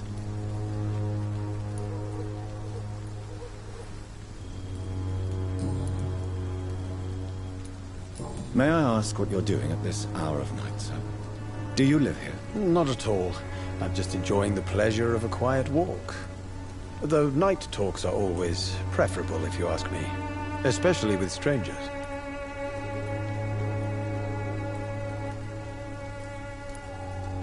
But are you not afraid of the epidemic? Oh, why should I? I see some equity in the Spanish flu. No flesh should be saved, say the scriptures. Good or evil, rich or poor, all are equal in the eyes of the flu. If you say so. But as a physician in a time of epidemic, I must caution you to avoid unnecessary exposure, sir. Thank you, Doctor. But we both know the seeker of truth has to go boldly where the weak dare not.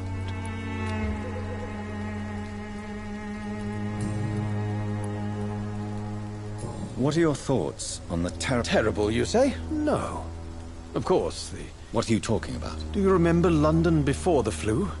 Noisy, cacophonic, quiet nowhere to be found. And now, listen to this oddly peaceful silence. Yes. The enjoyable silence of the grave. You have a unique perspective on the situation, I must admit. Most people fail to understand my perspective. I don't blame them. But how could I call myself a poet if I veiled my feelings?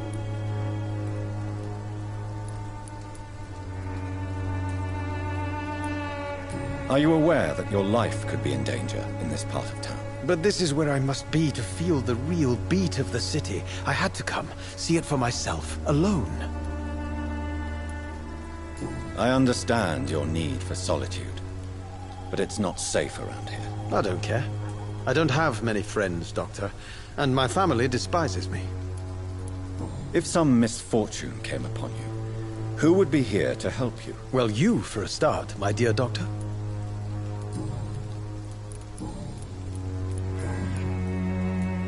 Tell me, Mr. Nethercott, why seek in... The place is not beautiful per se, but how to...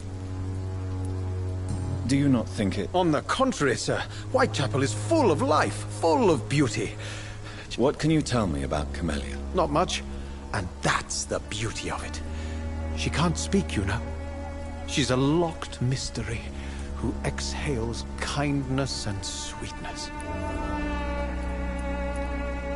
Perhaps you're just afraid to find out the truth about your muse. One day, perhaps, I'll ask her to come with me. And have you ever tried to learn more about her? Where she lives?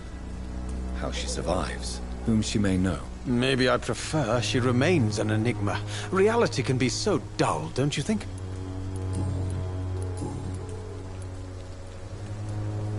Tell me, the play... In what way? The struggle by gaslight. If you say so. Such vibrant antagonism and Vivid, of course. Oh yes, the poignant... May I ask you a few questions about the district? Extraordinary part of town, is it not? I'll be glad... I'm looking for Dorothy Crane, a nurse. Dorothy Crane. Oh, I love the name. The Crane of Whitechapel. Sounds very mysterious. But... What can you tell me about an old man called Darius? Darius Petrescu? Yes, I know him. At first, I thought he was only a small publisher. I invited him to publish my work, but his reaction was pretty clear. Not interested in your talent? Darius is an old political activist who takes delight in printing tracts and lampoons. Those communist activities only require mediocre writing skills. I'll leave you alone, sir.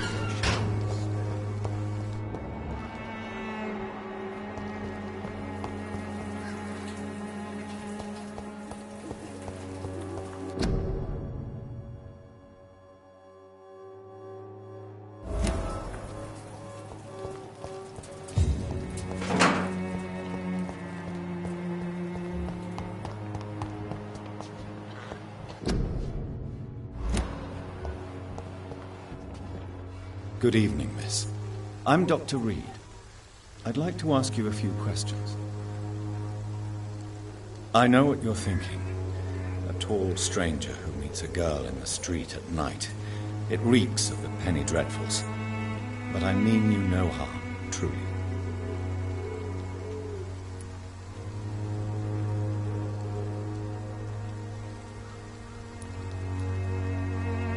I know you understand what I'm saying. Your silence has nothing to do with you being mute, does it?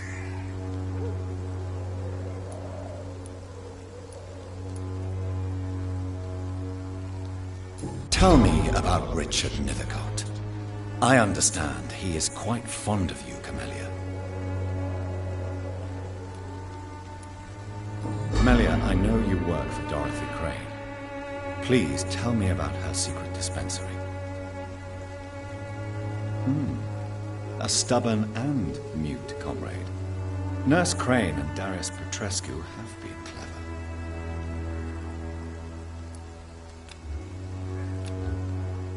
You don't seem to need my medical attention for now. Very well. Goodbye then.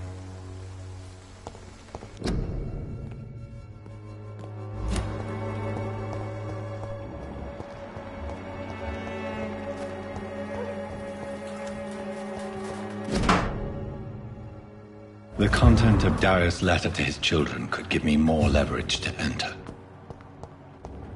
Darius is a bit less of a mystery now. It should not be that difficult to incite him to let me in.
Hello, young man.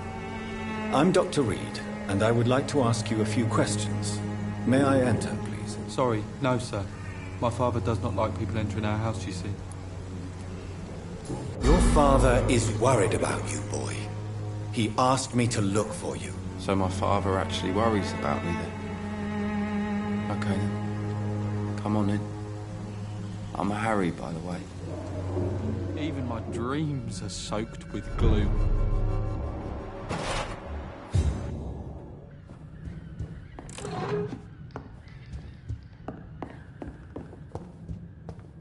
Is there only pain?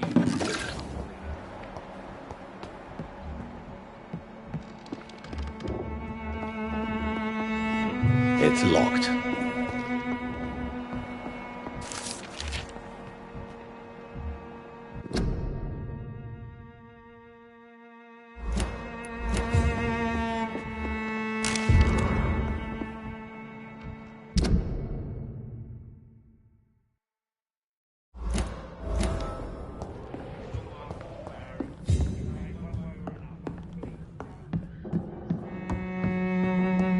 Even my dreams are soaked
Good evening, Harry.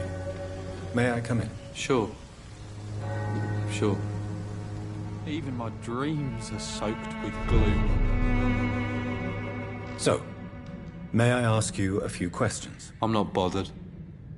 What could be worse? Do you know Nurse Dorothy Crane from the Pembroke Hospital? I'd like to know more about her. Yes, I know her. She came here to examine me when I was very sick. She said I should go out more. How do you feel? I'm fine. I mean, it's not easy every day, but I'm fine. I'm just tired of being sick all the time. If only I could be tough, like...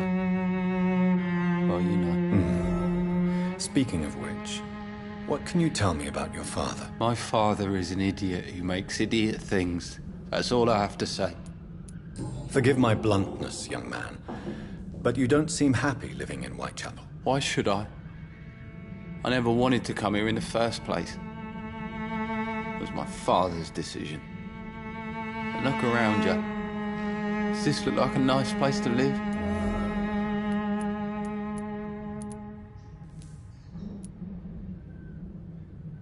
This place is awful, I agree. But does that not mean your situation can only improve? That's exactly what my father says. Harry, you should be grateful for what you've got. But I wasn't even consulted when we moved here. If life here is so terrible for you, why don't you just leave this place? Have you ever spoken to your father about it? I don't go outside. It terrifies me so. I went outside once without my father noticing and I saw terrible things. Bloody and frightening things. So that's why you stay at home all day? For fear of the epidemic? I'm not afraid of disease or death, Dr. Reed. It's the living I'm afraid of.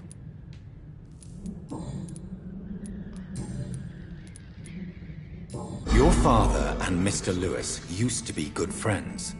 What happened, Harry? I was young then. I don't remember Mr. Lewis ever coming back again after my mother died. Or was it after my father started bullying him? I don't know. Have you tried speaking to Mr. Lewis about it? I don't go out often, but yes. And he scolded me and told me to leave him alone. I guess my father frightens him too much. But you are not responsible for your father's actions. Am I not? Dad always says that he joined that gang for my safety. So if I wasn't born, people wouldn't be worrying about Colossus Joe. Would it ease tensions with your father if he got an honest job? Because he tried, you know. I can't say. I'd be glad if he dropped his thuggish activities. But I'm not sure it would be enough. Why is that? Sometimes I suspect it's me, Dr. Reed. Or it's this life. It's like I can't find my place. Do you need any medical help, young man? Yes, I do. I feel so tired. I don't know if it's the epidemic, but everything seems so hard. You'll feel better with this. But you need to get a grip, young man. Medication alone won't cure melancholia. I'm not sure I'm happy with the idea of living long in a world like this. But I thank you for your concern, sir. Goodbye, young man. Take care of yourself. Even my dreams are so...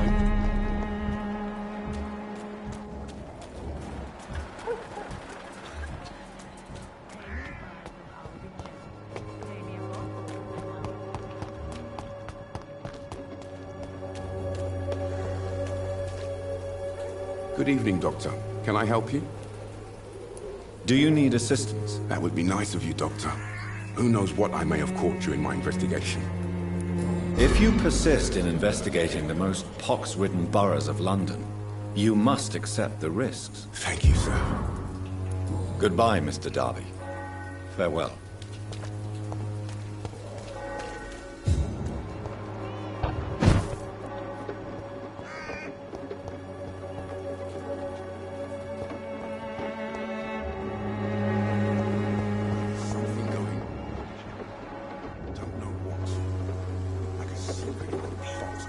must reveal.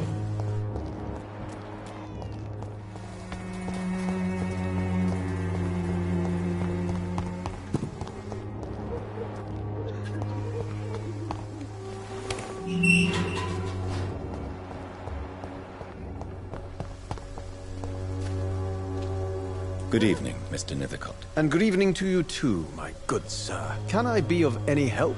Do you need medical attention, sir? It may be wise to let you prescribe me something. I don't feel like I should. I understand your appetite for words and macabre beauty, sir. But you should be more careful. The nutrition of my mind is more important than my physical health. But I appreciate your concern, sir. Did you know the Mute Florist is a member of a secret society? No, I didn't. But I thank you for this information, sir. For it only enriches the mystery surrounding the precious camellia. Are you not curious? Is there not more you wish to know? That girl has not an ounce of malice in her. Whatever she may be hiding, it's certain to be for the benefit of most, if not all. I fear you are a hopeless romantic, Mr. Nithercott. Guilty as charged, Dr. Reed. I'll leave you alone, sir.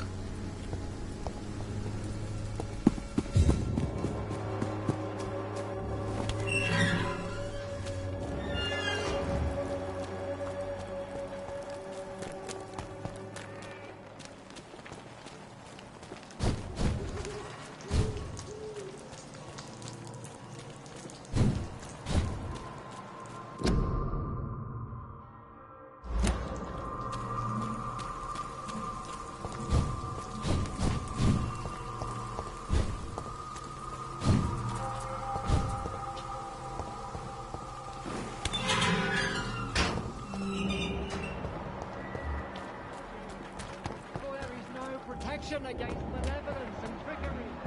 Baron, you know the game. You pay the pins of the mark.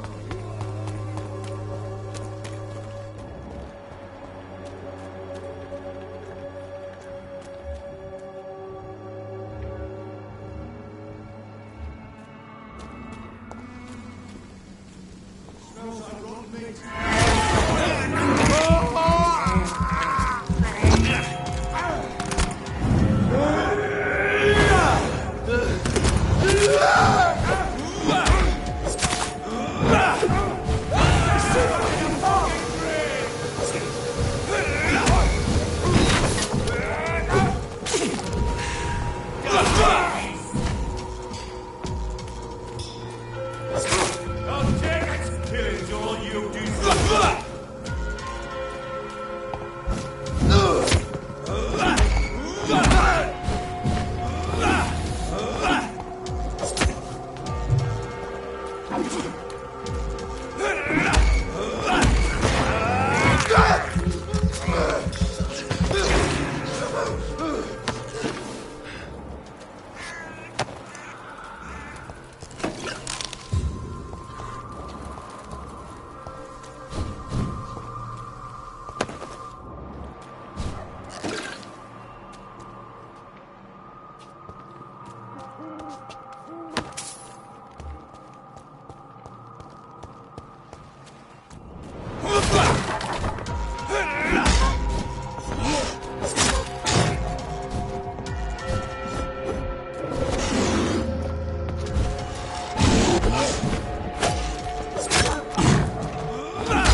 This could be the box Lewis thought he lost.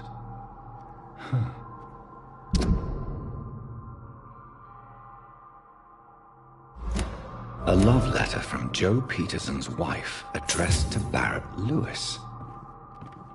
Who should I give it to, I wonder?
I can't believe I'm doing this.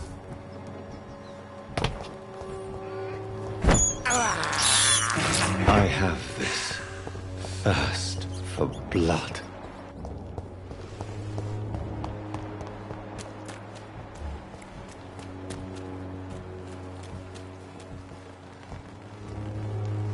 Fancy buying something, sir? You never lose your focus, do you?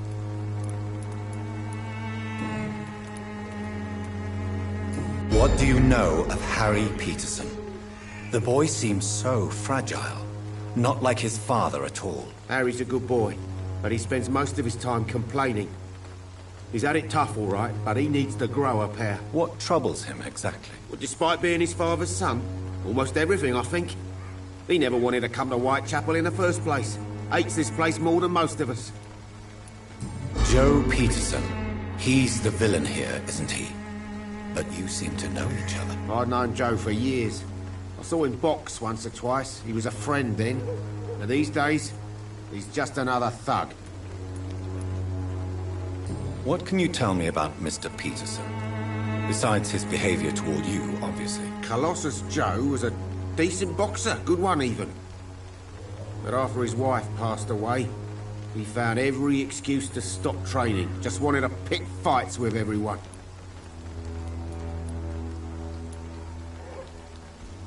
Without making excuses for him, it's safe to say that despair can poison even the sanest mind. We've all had some rough times, ain't we? But most of us don't use our fists to see us through. And no one has ever stood up to this thug. Nobody would be fool enough to stand against a wet boot boy. Barrett, you had an affair with Joe's wife, didn't you? Yeah, I did. She's the only woman I loved. My first regret is that she stayed with Joe after Harry was born. The second is I never shed a tear when she died. Do you mean you're Harry's father? No one will ever know for sure. And it's better that way. And I don't believe I'd have been all that bad as a dad. Did you ever try talking to Joe? Never. But I suspected he knew everything, even without knowing it. And he decided to make me pay in his own way.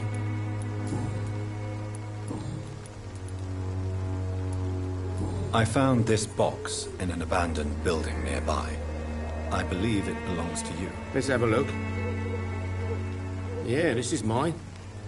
So, you faced those loons that roam around there. Extraordinary. I suppose I was lucky. Luck is a commodity round here. Yours should be properly rewarded. About this package, it's not just tools and trinkets, is it? I don't want to be rude or anything after your kind gesture, but it's none of your business. Right then. Show me what you have.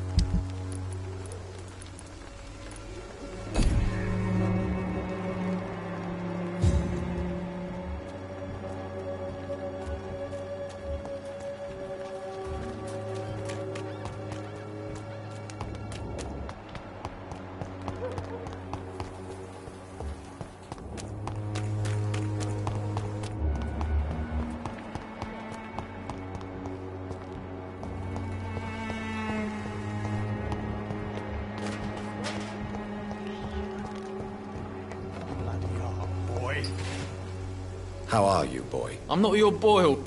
Do you need assistance? Please. There you go. Let's hope nobody steals it from you. Very funny. Goodbye, young man. I won't end up. How are... I'm not your... Goodbye, young man. I won't end up another drunk arsehole littering the streets. Not me. Good evening. I'm afraid... You don't seem well. Oh, I will see you later. A gun, alcohol... Worse than a week-old lavvy.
It's locked.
You had better return to Whitechapel without delay. It will be safer there. Safety isn't really an issue in Whitechapel, because you never are. Never have been. The old place is falling to pieces. But thank you for the advice, sir.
I cannot enter.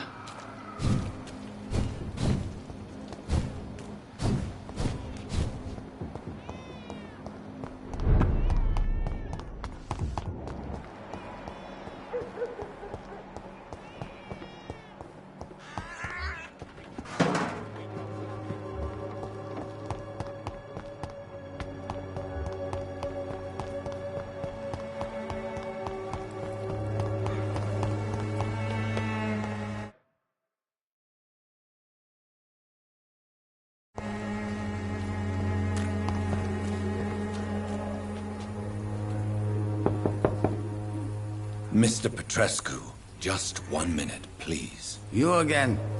Go away.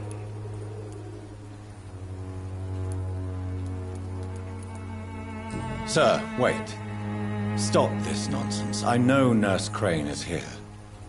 Shall we speak man to man, you and I? All right.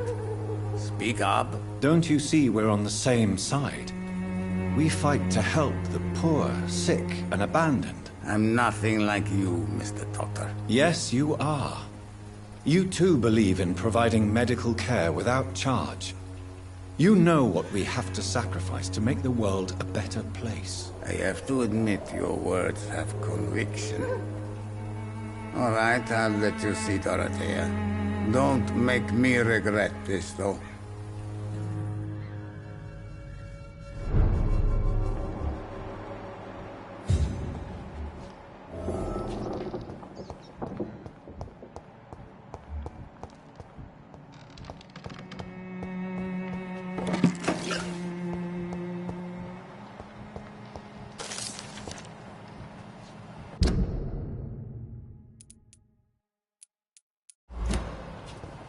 It's locked, all right.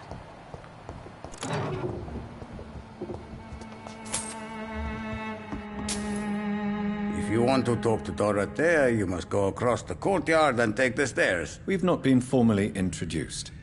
May I ask your name and occupation, sir? I am Darius Petrescu. I'm here to keep snitches and spies away from Dorothea. And I also run this little print shop. So Dorothy's real name is not Crane? Like myself and many people in this area. She seems important to the community. More than you can imagine. The West End does not want to hear of Whitechapel's misery. Dorothy... Tell me everything you know about Camellia, the mute florist. I do not believe in the afterlife, Doctor, but I'm almost convinced Camellia is an angel. She volunteered to give out our medical leaflets. Are you not worried for her safety? She is as brave as she is tough, and clever, too. If only I had met her when I was younger. Are you in love with Camellia, Mr. Petrescu? Don't be stupid. If I had met her when I was younger, we could have won our revolution. Who is she, really? Do you know where she's from? She's not from around here, that's all we know. Camellia is not even her name. It's her favorite flower. You say she has no close family? Well, there's that awful poet who constantly follows her around like a lost puppy. A good man for sure, but a very poor writer. Tell me I do not...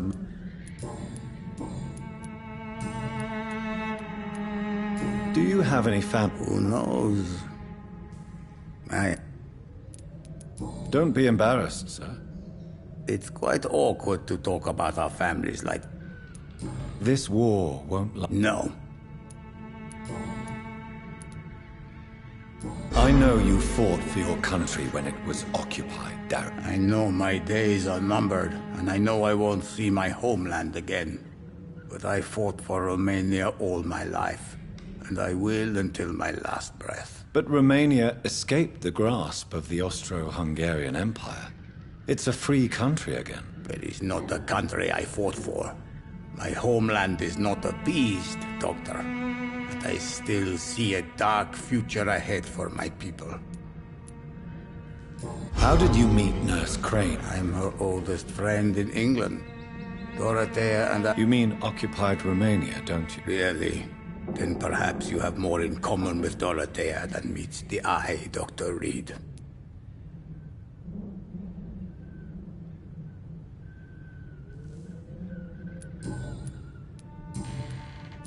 Do you need some help, Mr. Petrescu? I am very tired, but that is all. I don't need you, Doctor. Well, I think you do. Take this, and you'll feel better. Free drugs from an English doctor? It must be my lucky day. Goodbye, Mr. Petrescu.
He's going into convulsions, Doctor.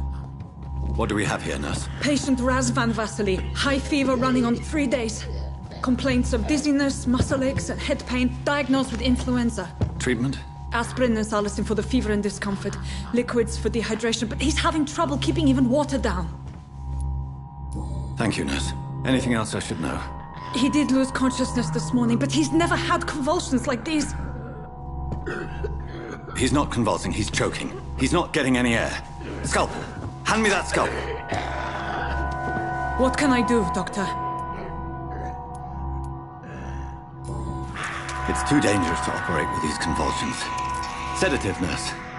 Do we have any anesthetics? I'm sorry, Doctor. None at all.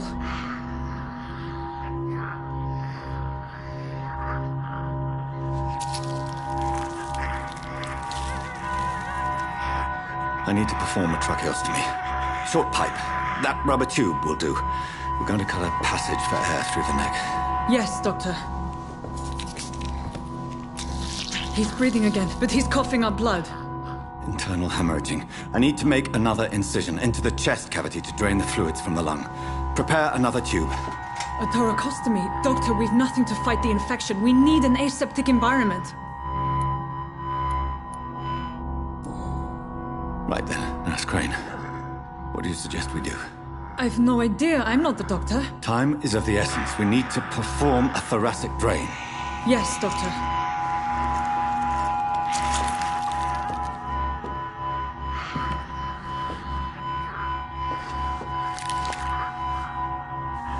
He's still bleeding, Doctor. I'm losing his pulse. The drain must have punctured the intercostal artery. There's too much blood. Are you all right, Doctor? I can't see.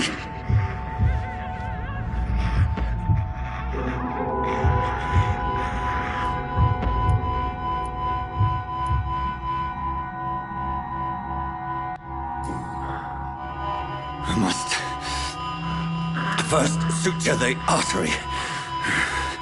Find the wound. The source of the blood. Needle and thread, Doctor. Good. The stitches are holding. How's he doing? We're losing him. We've lost his pulse. He's dying, Doctor!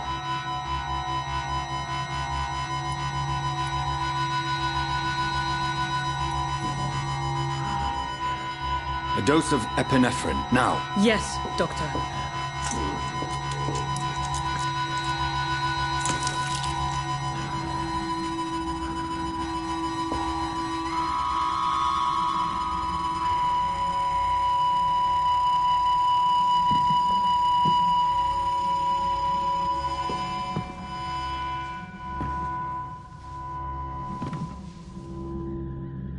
We've lost the pulse.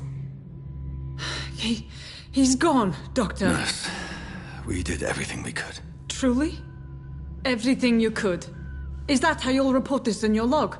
Is this how the war went? Piling up one poor corpse beside the next? This was not an influenza-induced seizure. I've never seen symptoms like these on the continent. Neither have I.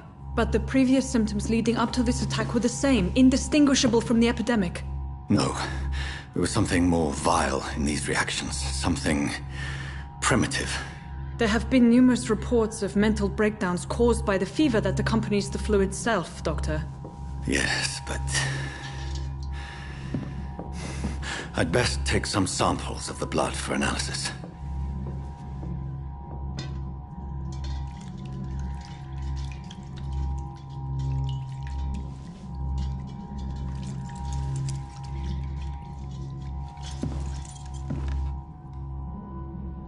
I doubt you're here to test my bedside manners.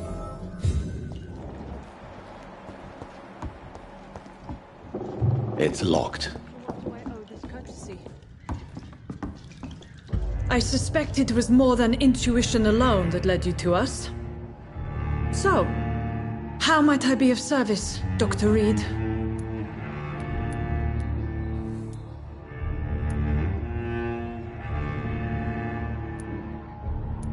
I've come to put an end to this insufferable blackmailing, Dorothy.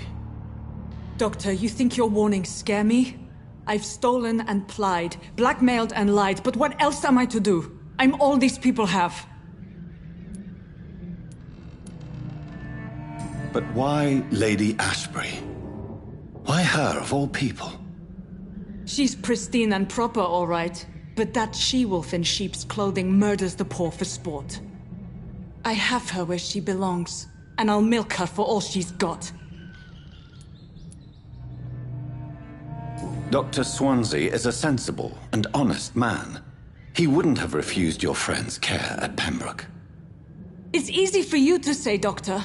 These people cannot go to the police, nor to the hospital. They don't even speak English. They depend on me for everything.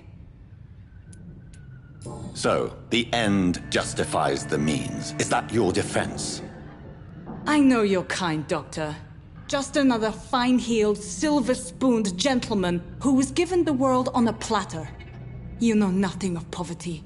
Nothing of the shame, the hunger, the loneliness. You've convinced me of the sincerity of your actions and their noble justifications. But all the same, blackmail is a crime, and it will stop, Nurse Crane. So, are you going to turn me over to the authorities?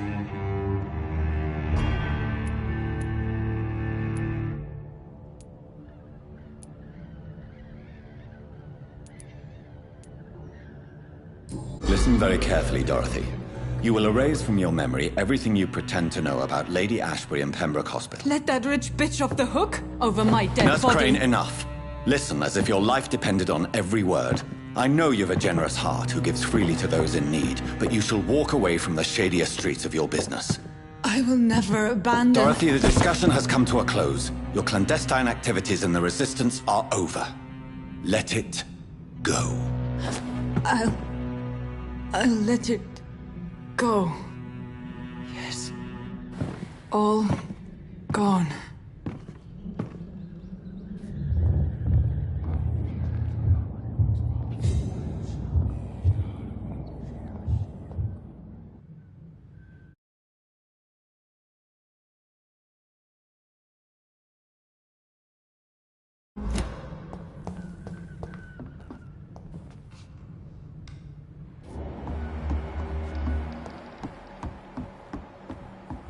It's locked, all right. It's locked, all right.